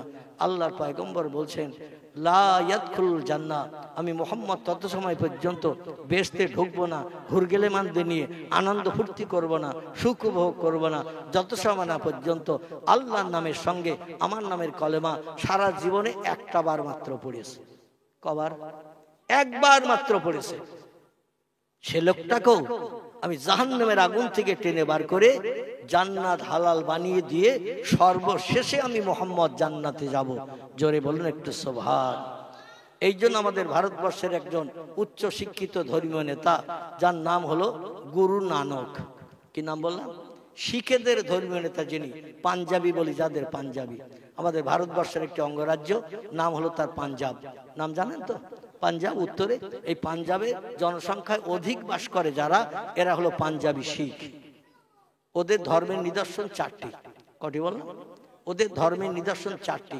যেখানেই থাক না কেন, পশ্চিমবাংলায় থাক, বিহারে থাক, উড়িষ্যায় থাক, কর্ণাটকে থাক, রাজস্থানে থাক, সুরাটে, মিরাটে, গুজরাটে, যেখানেই পাঞ্জাবিরা থাক না কেন, ওরা ধর্মীয় নিদর্শন পরিত্যাগ করে না। যেখানেই থাক না কেন, ওদের ধর্মগুরু, ধর্মীয় সুন্নত, ধর্মীয় নিদর্শন ওরা মেনে চলে। রাস্তাঘাটে, পথে, হাটে, মাঠে, যেখানেই থাকে ওরা পাল্টায় না। ওদের ধর্মীয় সুন্নত হলো চারটি, গুরু নানকের আদর্শের বৈশিষ্ট্য। একটি হলো মাথায় পাগড়ি দেওয়া। কি দেওয়া বললাম? পাগড়ি দেওয়া। 2 নম্বর হলো মাথার চুলের ভিতরে কিছুটা চুল নিয়ে একটা বেনি বিবনি লম্বা শিখকে রাখা। দেখবেন ওদের মাথায় সব চুলগুলো ছোট, মাঝখানের কাছে কিংবা এক সাইডের দিকে এক পাশে কিছুটা চুল লম্বা বেনি গেঁথে রেখেছে। আমাদের মেয়েরা যেমন লম্বা চুলের বিবনি গাঁথে, ওই রকম করে বেনি বিবনি গেঁথে রেখেছে। এটা গুরু নানকের সুন্নত ছিল, আদর্শের বৈশিষ্ট্য, তাই ওর অনুচরেরা মেনে চলে। 3 নম্বর হলো পাঞ্জাবিরা মুখে দাড়ি রাখে। কি রাখে? মুখে দাড়ি রাখে। 4 নম্বরের বৈশিষ্ট্য হলো প্রত্যেকটি শিখ যেথায় থাক, ওদের 4 নম্বরের ধর্মীয় সুন্নত বৈশিষ্ট্য হলো 2 হাতে 2টো বালা পরিধান করতে হয়। কি পরতে হয়? 2 হাতে 2টি বালা। আমাদের মেয়েরা যেমন চুড়ি পরে, চুড়ি, ওরা 2 হাতে 2টি বালা পরিধান করে। আমাদের নবীর বাহ্যিক সুন্নত হলো 3টি। একটা মাথায় টুপি, 2 নম্বর মুখের দাড়ি, 3 নম্বর হাঁটুর নিচে লম্বা জামা। কিন্তু আমরা সুযোগের সদ্ব্যবহার করি। কি ঠিক বললাম না ভুল বললাম? আমরা সুযোগের সদ্ব্যবহার করি। যেখানে টুপি মাথায় দিলে অসুবিধা নাই সেখানে দেই, আর যেখানে টুপি মাথায় দিলে একটু ঠাট্টা বিদ্রুপের পাত্র হতে হবে, টুপি সেখানে বস্কার ভেতরে রাখি। ঠিক না ভুল? মুখে দাড়িও রাখি না। রাসূল বলছেন, মান কাতাল্লাহিয়া ফা কাতালানি, যে লোকটা আমার সুন্নত দাড়িতে খুরকেসি লাগিয়ে দাড়ি কর্তন করে হনুমান বানর মার্কা চেহারা বানালো, ফা কাতালানি, সেজন্য আমি মুহাম্মদ আমারে মার্ডার করে দিয়ে দিল। দাড়ি কাটা মানে রাসূলের মার্ডার করা। আপনার কাছে জিজ্ঞাসাবাদ করি, একটা মানুষের প্রাণ নাশ করলে লোকটা জান্নাতি হবে না জাহান্নামী হবে? কথা বলে। লোকটি হবে চির জাহান্নামী। কোন মানুষের প্রাণ নাশ করা শরীয়ত অবৈধ। কোন ব্যক্তির প্রাণ নাশ করে তার বিবি বাচ্চারে বিধবা এতিম বানালে আল্লাহর দরবারে অবশ্যই কৈফিয়ত দিতে হবে এবং তার ঠিকানা হবে জাহান্নাম। আজকে সেই নবীর সুন্নত দাড়ি আমরা কর্তন করে জলাঞ্জলি দিয়েছি। নবীর বাহ্যিক আরেকটা সুন্নত হলো হাঁটুর নিচে লম্বা জামা। আপনি চেরা গায়ে দেন আর গোল গায়ে দেন, এতে কোনো আপত্তি নাই। আমি গোল দিয়েছি বলে আপনার গোল দিতে হবে এটা কোনো ব্যাপার নয়। আর লম্বাও পরতে পারেন, আবার গোলও পরতে পারেন, তবে হাঁটুর নিচে যেন আপনার জামা ঝুলটা থাকে। এটা বিশ্বনবীর সুন্নত ছিল।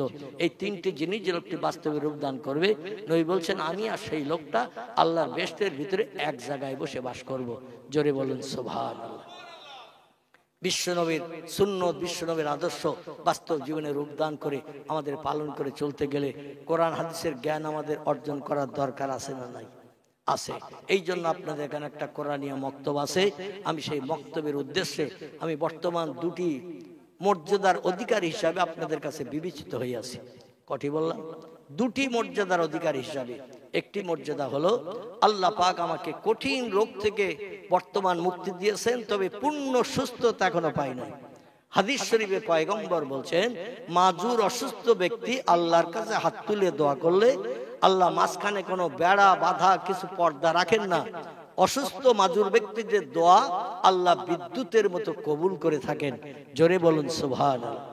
আরেকটি হলো আল্লাহ পাক রব্বুল আলামিন অধমকে মুসাফির হিসাবে শুধু এই বাংলা নয়, বাংলাদেশ থেকে শুরু করে আসাম, ত্রিপুরা, মেঘালয় থেকে শুরু করে আমাদের ভারতবর্ষের বিভিন্ন অঙ্গরাজ্য, সুরাট, মিরাট, রাজস্থান, গুজরাট, মহারাষ্ট্র, হায়দ্রাবাদ থেকে শুরু করে আমার ভাইরা আহমেদাবাদ থেকে শুরু করে বিভিন্ন জায়গায় আল্লাহ অধমকে ঘুরান।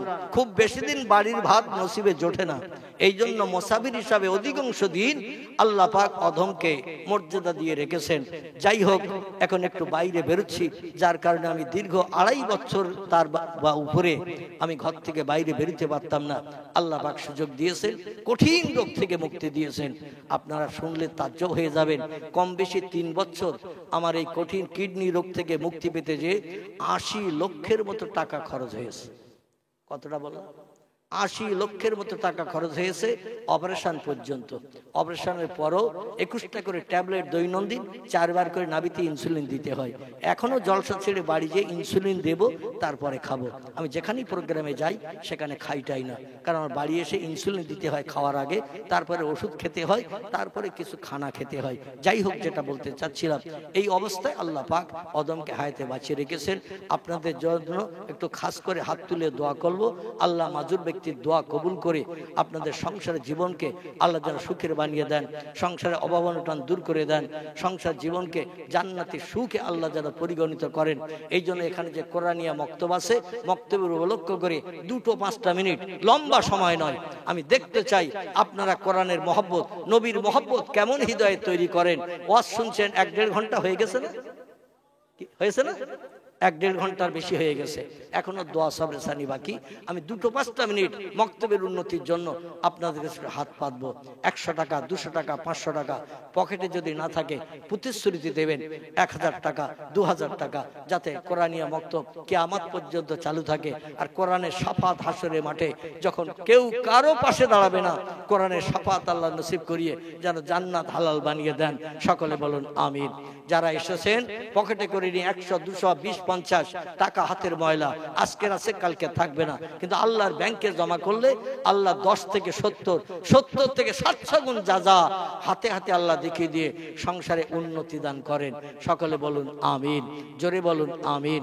কোরআন এসেছে মান জা আবিল হাসানাতে ফালাহু আশরু আমসালিহা।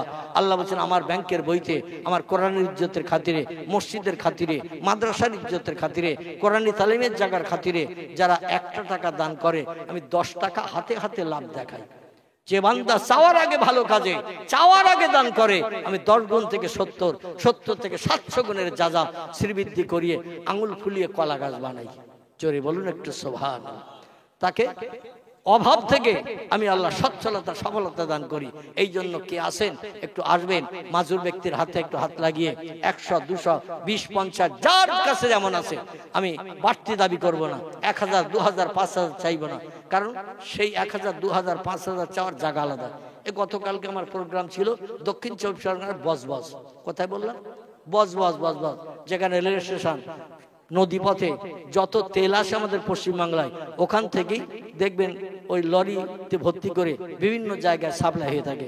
সমস্ত তেলের জাহাজগুলো সব ওখানে এসে নোঙর করে, ওখান থেকে সব উপরে তুলে দেয়। তো ওখানে মাদ্রাসার জন্য একটা নতুন মসজিদ হয়েছে, 1 বছর চলছে নতুন মসজিদ। তো আমি একটু হাত পাতলাম, 50,000 করে দিয়েছেন 3 জন। কজন বললাম? 3 জন 50,000 করে দিয়েছে। 30,000 করে দিয়েছে 5 জন। 20,000 দিয়েছে 9 জন, 20,000 করে। আর 5,000 করে নারী পুরুষ। আল্লাহু আকবার। মানে 15 মিনিটের মতো শুধু নাম বলতে বলতে আমার সময় পেরিয়ে গেছে। 5,000 করে, যেমন মেয়ে তেমন ছেলে, 100, 200, 500 ওই রকম দিয়েছে, প্রায় 1 বস্তার মতো টাকা। আল্লাহু আকবার। এই ইউটিউবওয়ালারা আমি যেখানে যাই সেখানে যারা যায়, ওরাও কালকে ছিল ওখানে, ওরা দেখে যায় এখানে এসেছে। হ্যাঁ, এই তো এসেছে, এই একটা দেখতে পাচ্ছি। হ্যাঁ, সব এসেছে। আল্লাহু আকবার।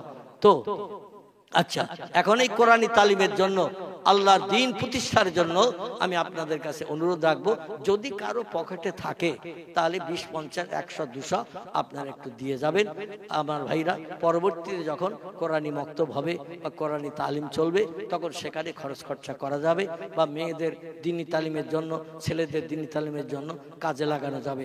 আসেন কি কেউ আল্লাহর ব্যাংকের বইতে একটু নাম লেখানোর জন্য? যদি থাকেন তাহলে উঠে আসবেন, কারণ আমি লম্বা সময় দেব না। যদি থাকেন উঠে আসবেন। আমি অধম গুনাহগার, আমার হাতে একটু হাত লাগিয়ে দিয়ে যাবেন, মোসাফা করে যাবেন, কারণ সবার জন্য হাতে হাত লাগানো সম্ভব হবে না, সুযোগ হবে না। টাকার বিনিময়ে যদি হাতে হাত লাগাতে চান, যে হাত দুখান আল্লাহ পাক কাবা ঘরের দেওয়ালের গায়ে যে জান্নাতি পাথর রেখেছেন, পাথরটির নাম হলো হাজরে আসওয়াদ। 3টি বার আল্লাহ অধমকে নবীজির দেশ দেখানোর কারণে 13টি বার এই বেটে কুটে মানুষকে আল্লাহ পাক 13টি বার ওই পাথরে, জান্নাতি পাথরে হাত দুটো ঘষার সুযোগ এবং ঠোঁট দুটো লাগানোর সুযোগ দিয়েছেন। আল্লাহ নবী বলছেন, জান্নাতি পাথরে যারা হাত লাগাবে, জান্নাতি পাথরে যারা চুম্বন দেবে, আল্লাহ জাহান্নামের আগুন থেকে ওই হাত নিষ্কৃতি পাবে এবং আল্লাহর জান্নাত ওই হাত হালাল বানিয়ে নেবে। হাত যদি জান্নাত হালাল বানিয়ে নেয়, দেহের অঙ্গ প্রত্যঙ্গ আর জাহান্নামে যাবে না। জোরে বলুন একটু সুবহানাল্লাহ। আমার ভাইরা, সেই হাত যে হাতে আমি বিড়ি ধরি না, যে হাতে সিগারেট স্পর্শ করি নাই, পানের খিলিও জীবন আমি ধরি নাই। আমার ভাইরা, যে হাতে 40 বছর হলো আমি চায়ের কাপ স্পর্শ করি না। কিসের কাপ বললাম? চায়ের কাপ আমি 40 বছর হলো, 1985 সাল থেকে নিয়ে এই 2025 পড়তে যাচ্ছে, 40 বছরের মতো চায়ের কাপ আমি হাতে করি না, স্পর্শ করি না। যদি বলেন হুজুর চা খাওয়া কি হারাম, আমি বলবো অবশ্যই চা খাওয়া হালাল, তবে এই জন্য আমি হাতে করি না যে চায়ের কাপ মদ করে চুমুক দেয়, ওই চায়ের কাপে মসজিদের ইমামও দিয়ে সকালবেলা চুমুক দেয়। যে চায়ের কাপ সুদখোর, যে চায়ের কাপ ধরে চুমুক দেয়, দেখবেন মসজিদের মুয়াজ্জিন সাহেব ওই সুদখোরের চুমুক দেওয়া ওই চায়ের কাপে ওইখানেই ঠোঁট লাগিয়ে চুমুক দেয়। মনের দুঃখে সুদখোর মদখোরের ঠোঁট লাগানো কাপে যাতে অধমের ঠোঁট না লাগে, এই জন্য 40 বছরের মতো আমি কোনো বাজারে কোন জায়গায় চায়ের কাপ স্পর্শ করি না। আমার ভাইরা, সেই অধমের হাতে একটু হাত লাগাতে বলছি। আমার কয়েকজন ভাই বাবাজিরা, আল্লাহর কোরআন ইজ্জতের খাতিরে রক্ত ঘামানো, ঘাম ঝরানো পয়সা, যে পয়সা কোনোদিন এক জায়গায় স্থায়ী হয়ে থাকে না, আজকের আছে কালকে থাকবে না। কথাটা ঠিক না ভুল?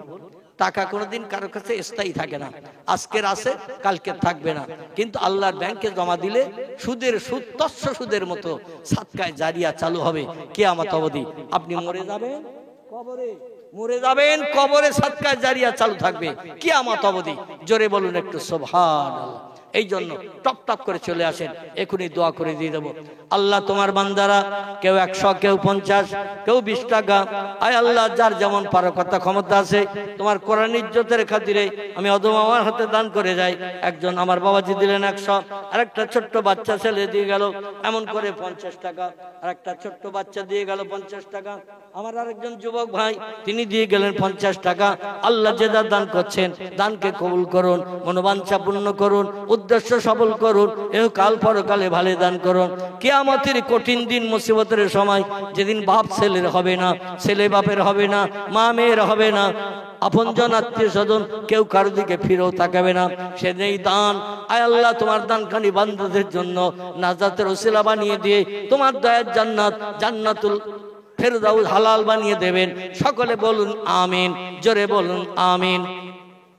দানে যারা দান করে তারা, দানে যারা দান করে তারা থাকে না কো বসে, পরকালের আশায় তারা দান করে যায় এসে। মাছ খাবেন, গোশ খাবেন, হজম হয়ে যাবে, আল্লাহ রাস্তায় দান করিলে ও ভাই কবরে যেয়ে পাবেন। সকলে বলুন আমিন, সকলে বলুন আমিন। নারে তাকবীর। দান কারিগণ বলুন জিন্দাবাদ, দান কারিগণ বলুন জিন্দাবাদ। এদের পিতামাতা বলুন জান্নাতি, জোরে বলুন জান্নাতি। নারে তাকবীর। টাকা ভালো, পয়সা ভালো, টাকা ভালো, পয়সা ভালো, আরো ভালো সোনা, দুদিন পরে হবে রে তোর বাঁশবাগানের কোনা। দানকারীরও পিতা মাতার সুখে রেখো কবরে, নূরের টুপি মাথায় দিয়ে উঠায় কাল হাসরে। সকলে বলুন আল্লাহুম্মা আমিন। নারে তাকবীর। দান কারিগণ বলুন জিন্দাবাদ, দান কারিগণ বলুন জিন্দাবাদ। এদের পিতামাতা বলুন জান্নাতি। নারে তাকবীর। আর কি আছেন কেউ দেয়ার মতো? যদি আর কেউ থাকেন টপ করে চলে আসেন, একটু মোহব্বতে জিকির করেন সুবহানাল্লাহ, আলহামদুলিল্লাহ, লা ইলাহা ইল্লাল্লাহ, সুবহানাল্লাহ, আলহামদুলিল্লাহ, লা ইলাহা, লা ইলাহা ইল্লাল্লাহ, মুহাম্মাদুর রাসূলুল্লাহ। আছেন আর কেউ দেয়ার মতো? আল্লাহর কোরআনের ইজ্জত রক্ষার মতো আর কেউ আছেন দেয়ার মতো? যদি থাকেন টপ করে উঠে আসেন, আর যদি না থাকেন তাহলে সকলে একটু দাঁড়িয়ে যান। পীরে নবীর দরবারে সোনার মদিনায় আমরা একটু সালাতু সালাম পেশ করে নেই। সকলে আমরা একটু সালাম পাঠ করি। সকলে দাঁড়িয়ে যান। ইয়া নবী সালাম,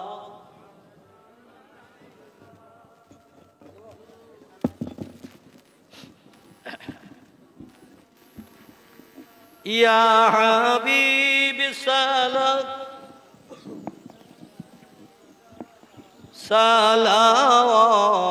সালাওয়াতুল্লাহ নবীজির আব্বা আব্দুল্লাহ, রাসূলুল্লাহ আম্মা আমিনা, হাবিবির দুদুমা হালিমা, দয়ার নবীর রওজা মদিনা। ইয়া নবী সালাম আলাইকা, ইয়া রাসূল, ইয়া হাবিব সালাম আলাইকা, সালাওয়াতুল্লাহ। बागे इब्राहिम के गुलहिन मालाए, जिसके बुलबुल अपहाय जाते तवाक्कुल, सलावतुल्लाह अलैका या नबी सलाम, या रसूल सलाम,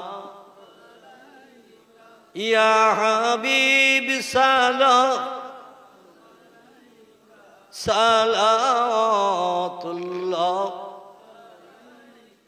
जिब्राइल आवाज तुलिलो, आसमानेर दरवाजा खोलो गो, एसेছেন নবীদের সরদার, হবে যে খোদা দিদার। ইয়া নবী সালাম আলাইকা, ইয়া রাসূল সালাম,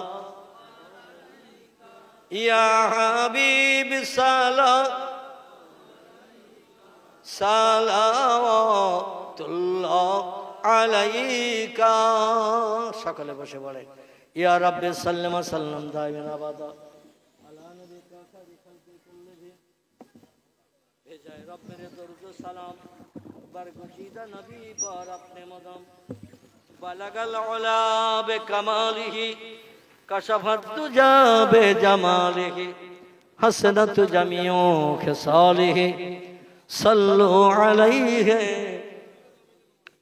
আরবের বুকে মক্কার পরে, আরবের বুকে মক্কার পরে, মামিনার যেথায় ঘর, খোদার করুণা কৌসার হয়ে ঝরসে বারংবার, বালাগাল উলা বেকামালিহি, কাশাফাত দুজা বেজামালিহি, हसनत जमियो खिसालिही, सल्लु अलैहि वालिही। আলহামদুলিল্লাহ। দেখতে দেখতে রাত অনেক গভীর হয়ে গেছে। আসুন আমাদের আপনজন আত্মীয় স্বজন যারা নীরব নগর অন্ধকার কবরে আল্লাহর ডাকে সাড়া দিয়ে আসামি বনে আছেন, তাদের আত্মার কল্যাণের মাগফিরাত উপলক্ষে আমরা একটু দোয়া কামনা করব। দেখতে দেখতে রাত 12টা বাজতে যায়, মিনিট 10 মতো বাকি। দোয়া করতে করতে হয়ে যাবে ইনশাল্লাহ। কম বেশি 2 ঘন্টা 15 মিনিটের মতো হলো। আমি কোরআন হাদিসের আলোকমালায় কিছু তথ্যমূলক আলোচনা আপনাদের কাছে পরিবেশন করলাম। বক্তৃতার মূল উদ্দেশ্য ছিল আল্লাহর কোরআনকে বাস্তব জীবনে রূপদান করতে হবে, প্রিয় নবী মুহাম্মদ রাসূলুল্লাহ আদর্শের অনুসরণ করে মরণের দিন পর্যন্ত আমাদের চলতে হবে। আল্লাহ যেন এই তৌফিক আমাদের সকলকে দান করেন। সকলে বলি আমিন। আমার লালটু ভাই তিনি বলছেন আমি 500 টাকার প্রতিশ্রুতি দিলাম। নারায়ে তাকবীর, নারায়ে তাকবীর। লালটু ভাই বলুন জিন্দাবাদ। 500 টাকা বলুন মারহাবা। আল্লাহ দানকে কবুল করুন, সকলে বলুন আমিন। আর কেউ আছেন নাম লেখানোর মতো? কাছে পয়সা নেই, কিন্তু রহমত থেকে বঞ্চিত হবেন কেন? আল্লাহর করুণা থেকে, রহমত থেকে। আলহামদুলিল্লাহ, আমার আশাবুল ইসলাম ভাই তিনি বলছেন আমিও 500 টাকার প্রতিশ্রুতি দিলাম। নারায়ে তাকবীর, নারায়ে তাকবীর। আশাবুল ভাই বলুন জিন্দাবাদ। 500 টাকা বলুন মারহাবা। আল্লাহ দানকে কবুল করুন, সকলে বলুন আমিন। জোরে বলুন আমিন। আরেকজন ভাই হাত উঠেছেন, রেজাউল। এই ছেলেরা, বাচ্চা ছেলেরা একটু জোরে আওয়াজ তোলো। প্রয়োজন হয় তাবারুক তোমাদের 2 প্যাকেট করে হবে। ক প্যাকেট? বাংলা একটা প্রবাদ আছে, লাভে লোহা পাওয়া যায়, বিনা লাভে তুলো বইতেও কেউ চায় না। এই জন্য তোমাদের একটু ফ্যাসিলিটি লাভ দেখাচ্ছি, তোমরা একটু জোরে আওয়াজ দেবে। আর যত জোরে আল্লাহু আকবার বলবে, ইবলিস শয়তান দূর হয়ে পালিয়ে যাবে। আর শয়তান পালিয়ে গেলে মানুষের মন নরম হবে, মানুষ কোরআনের মহব্বতে দানের খাতায় নাম লিখতে উদ্যত হবে। কথাটা ঠিক বললাম না ভুল বললাম? এই জন্য বাচ্চারা একটু জোরে আওয়াজ তুলবে, একটু জোরে আওয়াজ তোলো। নারায়ে তাকবীর, নারায়ে তাকবীর। আর অজেদ আলী ভাই বলুন জিন্দাবাদ। অজেদ আলী ভাই বলুন জিন্দাবাদ। 500 টাকা বলুন মারহাবা। আল্লাহ দানকে কবুল করুন, সকলে বলুন আমিন। এই মাঝখান থেকে আরেকজন কি নাম বলেছিল? মাঝখান থেকে আরেকজন নাম, এই অজেদ আলী ভাইয়ের আগে রুহুল না আরেকটা কি নাম শুনছিলাম? এই যে আমার ভাই কালো টুপি মাথায় দেওয়া বসে আছে, উনি হাত তুলেছিলেন, রেজাউল ভাই। তাহলে নাম তুমি অন্য বলছো? এই ছেলের একটু জোরে আওয়াজ তোলো। নারায়ে তাকবীর, নারায়ে তাকবীর। আমার রেজাউল ভাই বলুন জিন্দাবাদ। রেজাউল ভাই বলুন জিন্দাবাদ। 500 টাকা বলুন মারহাবা। জোরে বলুন মারহাবা। নারায়ে তাকবীর। আল্লাহ দান কবুল করুন, মনোবাঞ্ছা পূর্ণ করুন, উদ্দেশ্য সফল করুন, এহকাল পরকালে ভালো দান করুন, সংসার জীবনে সুখ দান করুন, হাড়িতে দানায় দানায় বরকত দিন। আসমানি বালা জমিনে বালা থেকে 51ভুক্ত সকল মানুষকে আপনি নিষ্কৃতির ব্যবস্থা করবেন। রোগ বেমারিতে অসুস্থতায় যারা আছে আল্লাহ দানের সেলা করে শেফায়ে কুল্লিয়া দিয়ে সকলের মুখে হাসি ফুটাবেন, সকলে বলুন আমিন। বলেন আর কে কি নাম? এই ছেলে একটু আওয়াজ তোলো। নারায়ে তাকবীর। আমার আব্দুল সাত্তার ভাই বলুন জিন্দাবাদ। আব্দুল সাত্তার ভাই বলুন জিন্দাবাদ। 500 টাকা বলুন মারহাবা। 500 টাকা বলুন মারহাবা। নারায়ে তাকবীর। দানি যারা দান করে তারা থাকে না কো বসে, পরকালের আশায় তারা দান করে যায় এসে, সকলে বলুন আমিন। বলো কি নাম? এই ছেলের আওয়াজ তোলো। নারায়ে তাকবীর, নারায়ে তাকবীর। রবিউল ইসলাম বলুন জিন্দাবাদ। রবিউল ইসলাম বলুন জিন্দাবাদ। 500 টাকা বলুন মারহাবা। নারায়ে তাকবীর।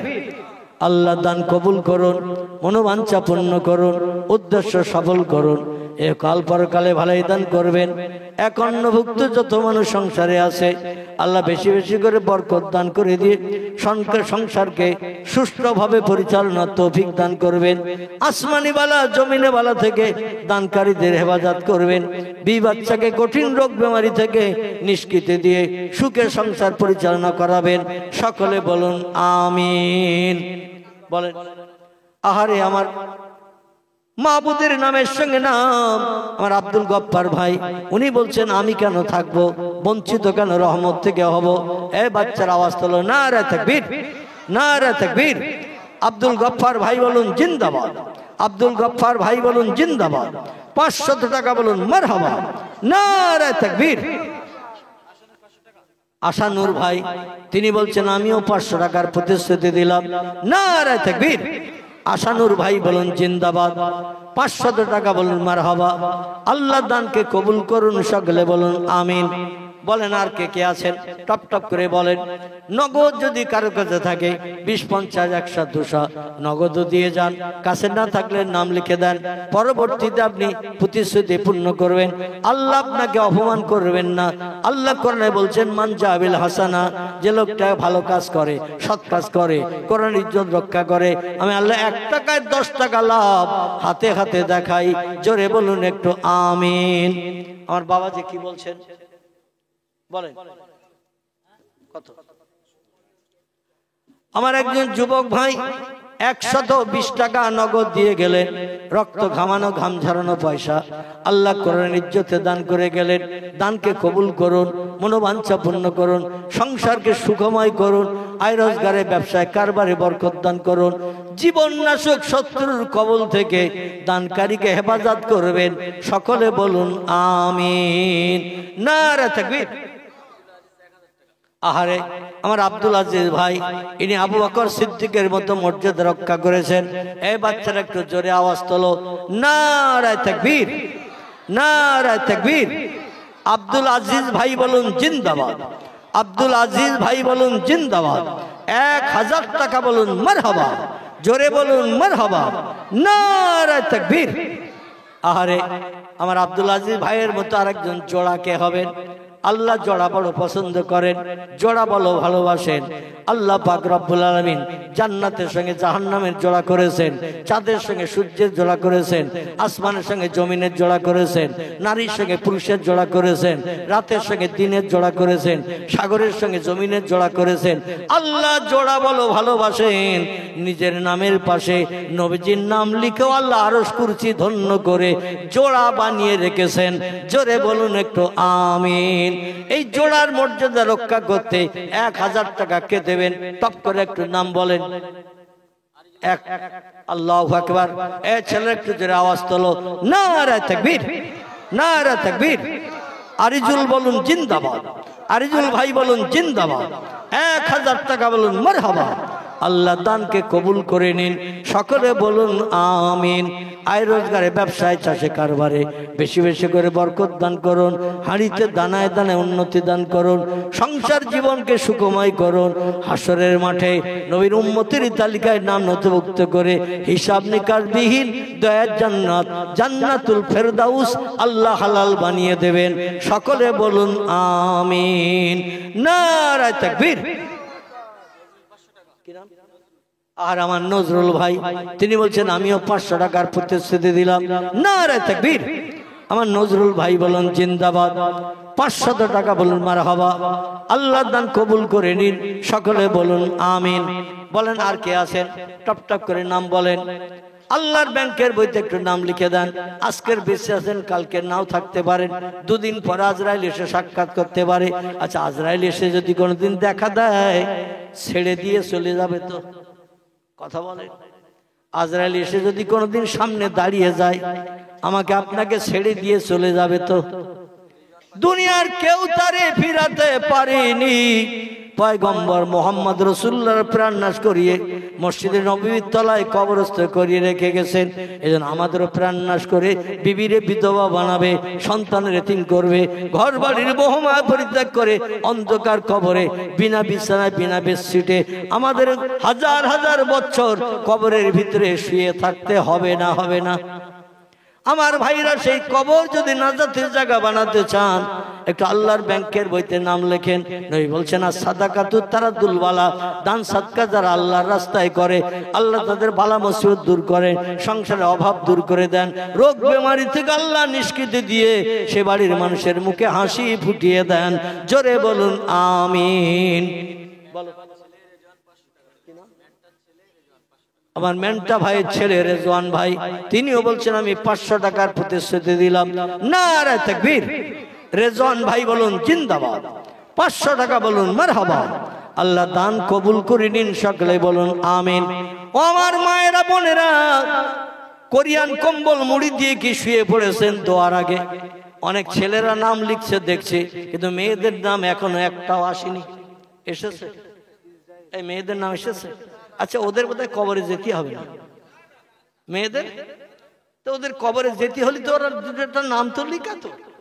আসলে ওদের কবরে যেতে হবে না, আজরাইল ওদের চিনতে পারবে না, আজরাইল ওদের চিনতে পারবে না, ওদের দান করার কোনো দরকার নাই।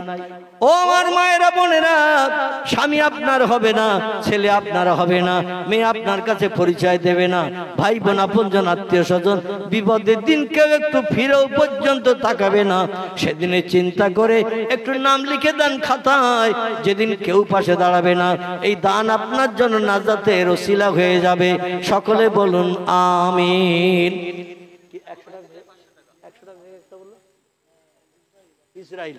ইসরাইল ভাই তিনি 100 টাকার প্রতিশ্রুতি দিয়েছেন, আল্লাহ তার দান কবুল করে নিন।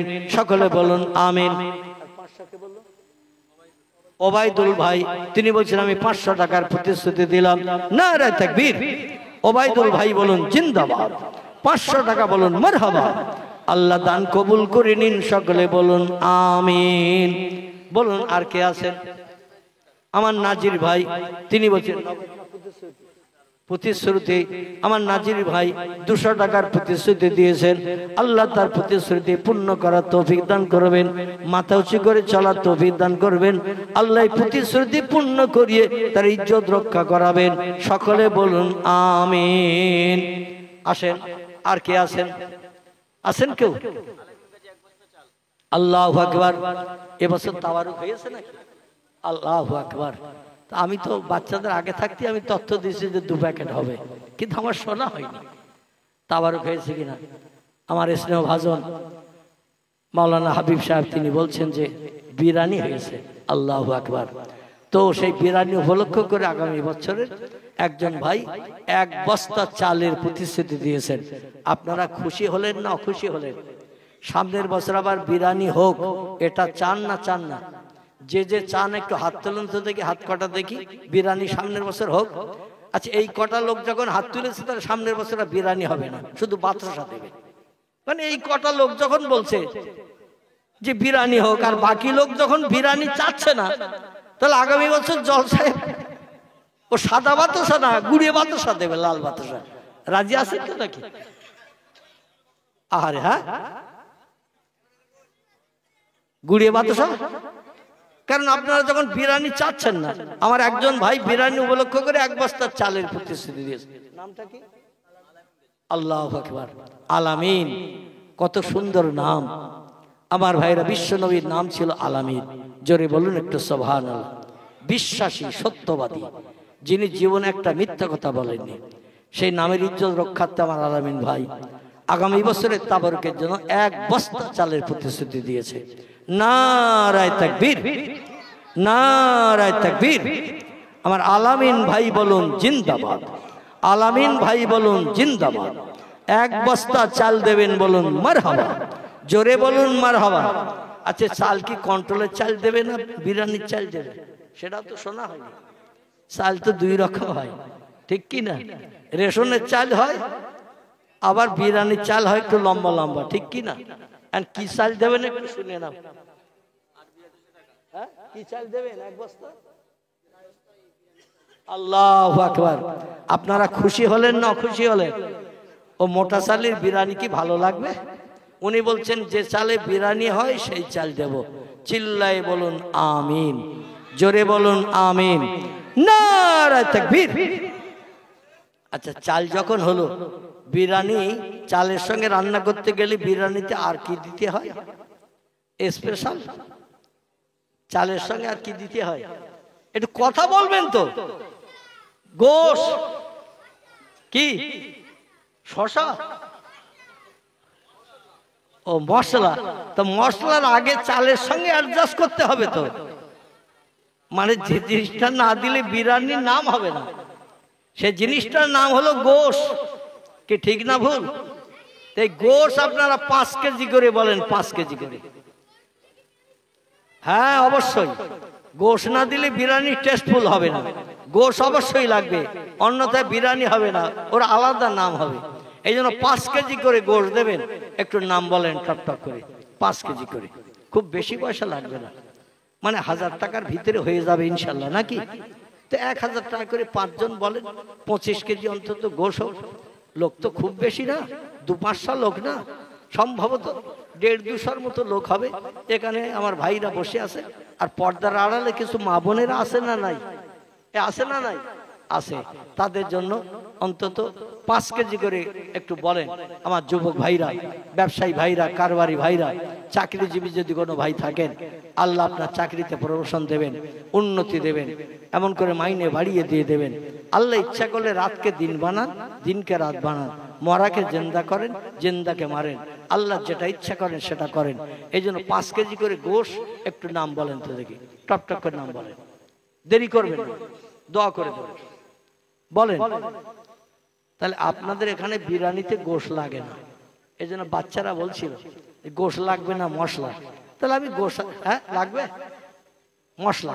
তাহলে মশলার জন্য বলবো পেঁয়াজ দেন 5 কেজি, বলেন কে দেবেন? 5 কেজি পেঁয়াজ, 4 কেজি রসুন, 1 কেজি লঙ্কা ঝাল, টপ টপ করে বলেন। বাচ্চারা যখন মশলার কথা বলছে, তেল বলেন 10 কেজি, দুজন মিলে বলেন 10 কেজি তেল, 5 কেজি করে 10 কেজি তেল বলেন। গোশ নাই না দেবেন সামনের বছর, শুধু শুধু চাল রান্না করে মশলা দিয়ে বিরিয়ানি হবে ইনশাল্লাহ, অসুবিধা নেই। কারণ যখন গোশ দেবেন না, তাহলে গোশ লাগবে না। বলেন পেঁয়াজ 5 কেজি কে দেবেন বলেন? হ্যাঁ, কি নাম? মোহাম্মদ আমিরুল মোল্লা। উনি বলছেন আমি আগামী বছর তাবারুক রান্নার জন্য 5 কেজি পেঁয়াজের প্রতিশ্রুতি দিলাম। নারায়ে তাকবীর, নারায়ে তাকবীর। 5 কেজি পেঁয়াজ বলুন মারহাবা। আল্লাহ দান কবুল করুন, সকলে বলুন আমিন। রসুন 4 কেজি বলেন, 4 কেজি রসুন, টপ টপ করে বলেন। এতগুলো লোক বসে আছেন,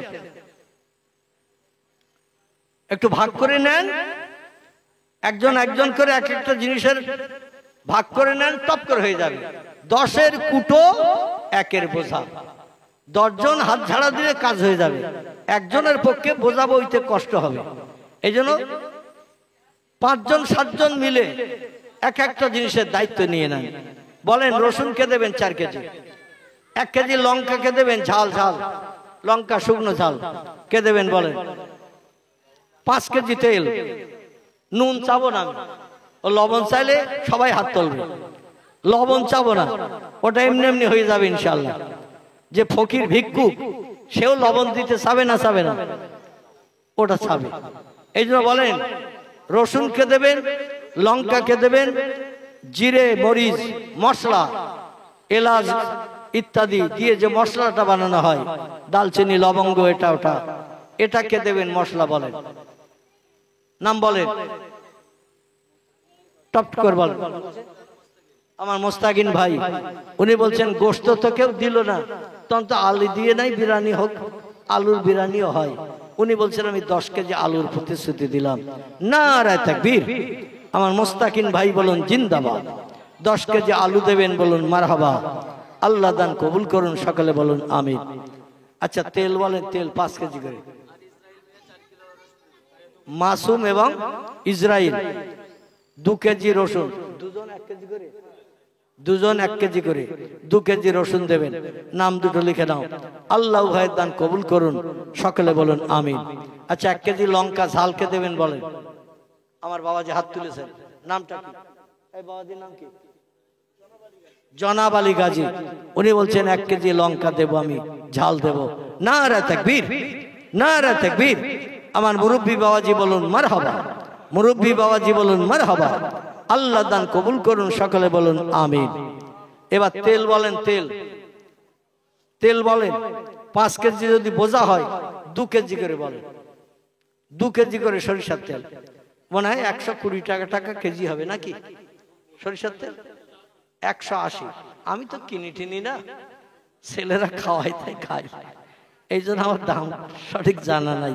তো 180 টাকা যদি হয় তো 2 কেজি যদি না পারেন 1 কেজি করে তেল দেন, 10 জন হয়ে যাবে ইনশাল্লাহ। 10-এর কুটো 1-এর বোঝা, 10 জন একটু হাত ঝাড়া দেন, কিংবা 2 কেজি করে দিলে 5 জন দিলে হয়ে যাবে ইনশাল্লাহ।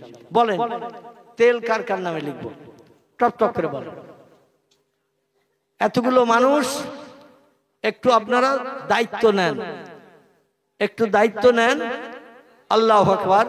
এ কোরআনী মাহফিল দীর্ঘদিন চলবে ইনশাল্লাহ, আল্লাহ চালিয়ে নেবেন। আপনার আয় রোজগারে বরকত আল্লাহ দেবেন, প্রতিশ্রুতি পূর্ণ আল্লাহ করাবেন। শুধু আল্লাহর উপর একটু তাক্কাল করুন, তাওয়াক্কালতু আলাল্লাহ, আল্লাহর উপর একটু ভরসা রেখে নাম লিখে রাখেন। আরবিয়া তিনি বলছেন আমি 200 টাকার প্রতিশ্রুতি দিলাম, আল্লাহ দানকে কবুল করে নিন। হালিমা বিবি, আমার মায়েরা এবার নাম পাঠাচ্ছে, মানে ওদেরও কবরের ভয় ঢুকে গেছে। মনে করছিল এতদিন বোধহয় আজরাইল আসবে না, ধরবে না, কিন্তু আসলে আজরাইল যে সবাইকে ধরবে এটা বুঝে গেছে। এই জন্য আমার মায়েরা এক এক করে দানের নাম পাঠিয়ে দিচ্ছেন। আল্লাহু আকবার। তাজমিরা বিবি 200 টাকা, আয় আল্লাহ দানকে কবুল করে নিন। সম্ভবত 3 জন মা জননী নাম পাঠিয়ে দিয়েছেন। আর কোন মায়েরা আছে? ফারুক ভাই 1000 টাকার প্রতিশ্রুতি দিয়েছেন। নারে তাকবীর, আল্লাহ দান কবুল করুন, সকলে বলুন আমিন। মুন্না ভাই তিনি বলছেন আমি 200 টাকার প্রতিশ্রুতি দিলাম, নারে তাকবীর। আরিফ একজন মা জননী কিংবা বোন হবেন, বিবাহিতা কি অবিবাহিত আল্লাহই জানেন, তিনি 200 টাকার প্রতিশ্রুতি দিয়েছেন। আল্লাহ তার প্রতিশ্রুতি পূর্ণ করাবেন। হাসরের মাঠে এর দানের বদলা দিয়ে জান্নাত হালাল বানাবেন। সকলে বলুন আমিন। আসেন, লা ইলাহা লা ইলাহা ইল্লাল্লাহ মুহাম্মাদুর রাসূলুল্লাহ। বলেন 2 কেজি করে তেল বলেন, টপ করে বলেন, বা গোশত 2 কেজি করে বলেন। তেল এখনো পুরো হয়নি, গোশত মোটেই হয়নি। আমার ভুট্টা ভাই তিনি 500 টাকার প্রতিশ্রুতি দিয়েছেন। আল্লাহ তার প্রতিশ্রুতি কবুল করুন। হাসরের মাঠে প্রতিদান দিয়ে দয়া জান্নাত জান্নাতুল ফেরদাউস হালাল বানাবেন। সকলে বলুন আমিন। বলেন মা বোনেরা খবর পাঠিয়ে দিন, আমার যুবক ভাইরা বাবাজিরা যদি নাম লেখাতে চান টপ করে নাম পাঠিয়ে দিন। দানি যারা দান করে তারা, দানি যারা দান করে তারা থাকে না কো বসে, পরকালের আশায় তারা দান করে যায় এসে। গোপন দান একজন নাম বলেন না, 2 কেজি তেলের প্রতিশ্রুতি দিয়েছেন। নারে তাকবীর। আমার গোপন ভাই বলুন জিন্দাবাদ।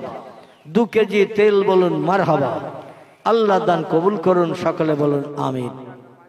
গোপন টাকা একজন নাম বলে না, 500 টাকার প্রতিশ্রুতি দিয়েছেন। আল্লাহ তার প্রতিশ্রুতি পূর্ণ করাবেন।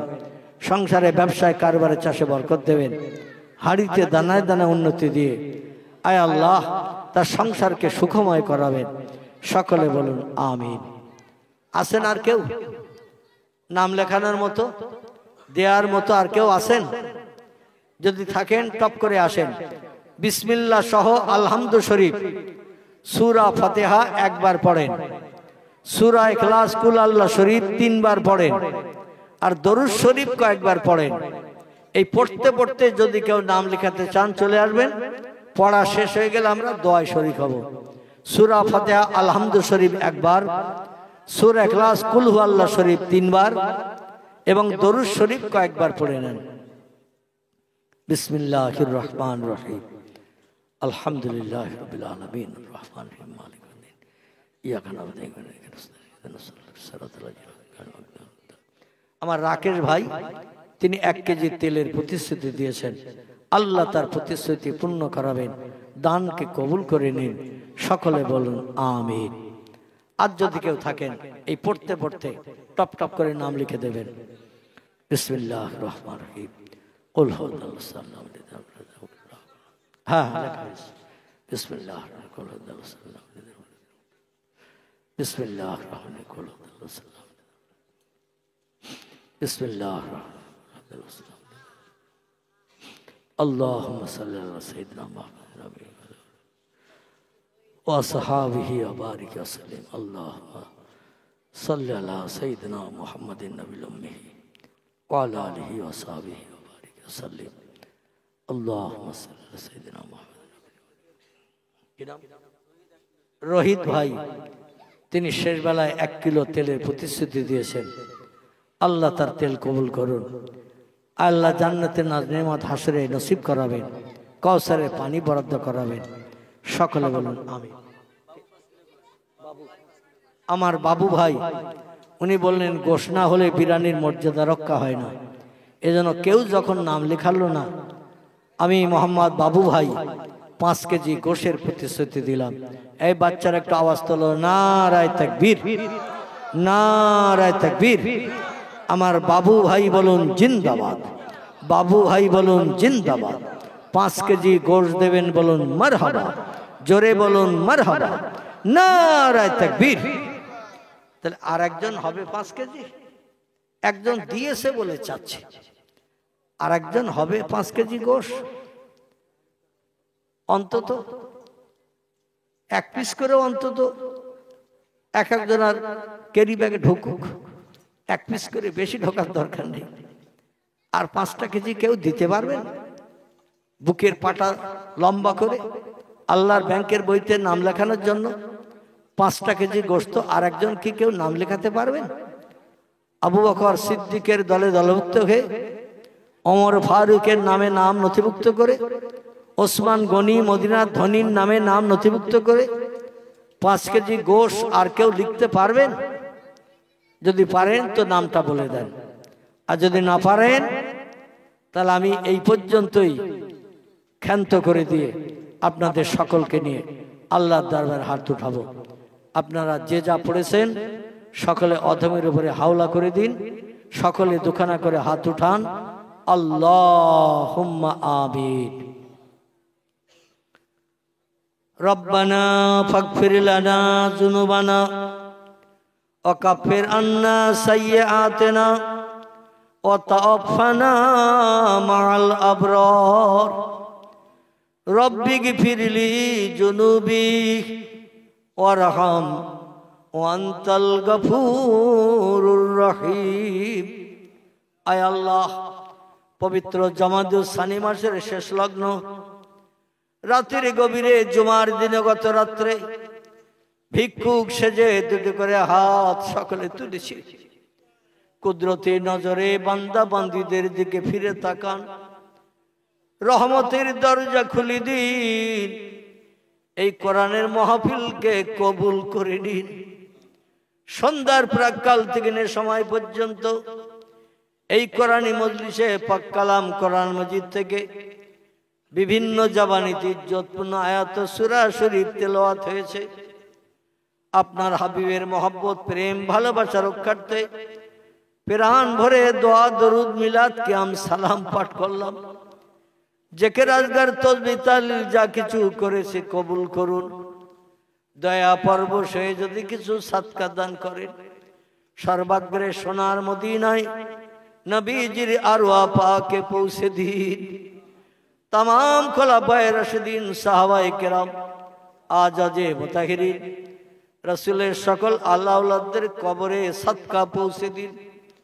বাবা আদম মা হাওয়া থেকে নিসা রুহুল্লাহ পর্যন্ত সকল নবী আম্বিয়া তাদের বিবিদের কবরে সওয়াব পৌঁছে দিন।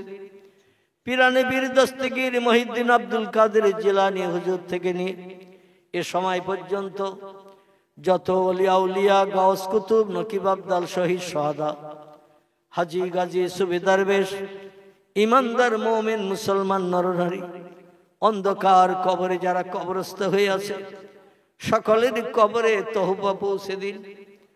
আপনার तमाम প্রেমিক প্রেমিকা মাহবুব মাহবুবা বান্দা বান্দীদের খাস রূহানি দোয়ার ওসিলা করে এই মজলিসকে আপনি কবুল করে নিন আল্লাহ। এই মজলিসের উন্নতি কল্পে অর্থ দিয়ে, কথা দিয়ে, জায়গা দিয়ে, শ্রম দিয়ে যারা সাহায্য সহযোগিতা করেছেন আল্লাহ, কেহবা আব্বাকে জনম জনম হারিয়ে ফেলেছে, কেহবা জনম দুঃখিনী মাকে কবরস্থ করে চির এতিম বনে গেছে, আবার কেহবা উভয়কে হারিয়ে জনম জনম বাপ মা হারা এতিম বনে গেছে। আল্লাহ, যাহারা কবরে দাফন হয়ে আছে সন্তানদের ভবিষ্যতের উন্নতি চিন্তা ভাবনা করতে যে কত নামাজ তারা কাজা করে ফেলেছে, শরীয়তের কত খেলাফ কাজ হয়তো করে বসেছে। আজরাইল ডাক দিয়েছে, জায়গা জমি ঘর বাড়ি আমাদের জন্য ফেলে রেখে অন্ধকার ছোট্ট কবরে হাজির দিয়েছে। যারা আযাবে আছে আযাব বন্ধ করে দিন। কবরে যারা স্বস্তিতে শান্তিতে আছে, কিয়ামত পর্যন্ত কবরগুলোকে অনাবিল শান্তির জায়গা বানিয়ে দিন। আমাদের দাদা দাদি, নানা নানি, খালা খালু, ফুবু ফুবি, বন্ধু বান্ধব, পিতার কুল, মাতার কুল, শ্বশুর কুল, শাশুড়ি কুল, রক্তের বাঁধনে বাঁধন নিয়ে যারা কবরস্থ হয়ে গেছে, সকলের কবরে তওবা পৌঁছে দিন। রব্বুল আলামিন আমাদের ভিতরে যারা কঠিন রোগে বেমারিতে আছে, আইয়ুব নবীর মতো সত্তার শেফাই কুল্লিয়া দান করে দিন। আমাদের যাদের সংসারে দৈন্য দশা অভাব চলছে, আল্লাহ সত্তার সচ্ছলতা দান করে আয় রোজগারে, ব্যবসায়, কারবারে, চাষে বেশি বেশি করে বরকত দান করে দিন। এই দুনিয়ার মোহমায়া ছেড়ে আমাদের সকলকে একদিন অন্ধকার কবরে হাজির দিতে হবে। মরণের দিনটি জুমার দিন, জুমার রাত কিংবা রমজান মাস নসিব করে দেবেন আল্লাহ। যদি তকদিরে না জোটে আপনার হাবিবের ইন্তেকালের দিন সোমবার, আমাদের কাউকে যেন বঞ্চিত করবেন না আল্লাহ। আগামী বছরে এই জলসার জন্য যারা 1000 টাকা, 500 টাকা, 200 টাকা, 100 টাকা, 20, 50, 10, যার যেমন পারকতা ক্ষমতা হয়েছে নগদ দান করেছেন, কেউ বা প্রতিশ্রুতি দিয়েছেন, আল্লাহ সকলের দানকে আপনার কুদরতি খাতায় লিপিবদ্ধ করে নিন। আয় রব্বুল আলামিনের সাদকা জারিয়া কিয়ামত অবধি আপনজন রক্তের বাঁধনে যারা পৃথিবীতে বসবাস করবে, এই সাদকা জারিয়া কিয়ামত পর্যন্ত চালু রাখবেন। মাবুদ, এই দুনিয়ার মোহমায়া ছেড়ে আমাদের একদিন অন্ধকার কবরে হাজির দিতে হবে, যে কবরে দরজা নাই, জানালা নাই, অন্ধকার বদির কারাগার। ওই কবরে যেদিন আমরা ধরাশায়ী হয়ে যাব, আমাদের জবানগুলোকে লোগাতে আরবি বাড়িয়ে দেবেন আল্লাহ। পরীক্ষকদের প্রশ্নের উত্তর আসানির সঙ্গে জবানে চালু করে দিয়ে ইমানদার মোমেনের খাতায় নাম নথিভুক্ত করিয়ে আপনার দয়ার জান্নাত, জান্নাতুল ফেরদাউসের অধিবাসী বনার তৌফিক দান করবেন। আল্লাহুম্মা ইন্না নাজালুকা ফি নুহুরিহিম ওয়া নাউযু বিকা মিন শুরুরিহিম তাকাব্বাল মিন্না ইন্নাকা আনতাস সামিউল আলিম ওয়া তুব আলাইনা ইন্নাকা আনতাত তাওয়াবুর রহিম। আল্লাহ, আমার মায়েরা বোনেরা যারা প্রতিশ্রুতিতে নাম লিখিয়েছে, নগদ দিয়েছেন, সকল মায়েদের দান কবুল করুন।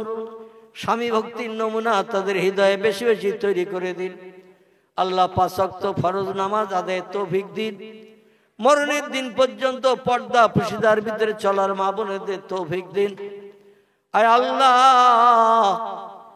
এবং যেদিন দুনিয়ার জমিন থেকে বিদায় হয়ে যাবে, আপনার প্রেমিকা বান্দির তালিকায় নাম নথিভুক্ত করিয়ে আজরাইলের মাধ্যম দিয়ে প্রাণ নাশ করিয়ে দেবেন। সুবহান রাব্বিকা রাব্বিল ইজ্জাতি আম্মা ইয়াসিফুন ওয়া সালামুন আলাল মুরসালিন আলহামদুলিল্লাহি রাব্বিল আলামিন। বিহুরমাতি হাযিহিল কালিমাতিত তাইয়্যিবা লা ইলাহা ইল্লাল্লাহ লা ইলাহা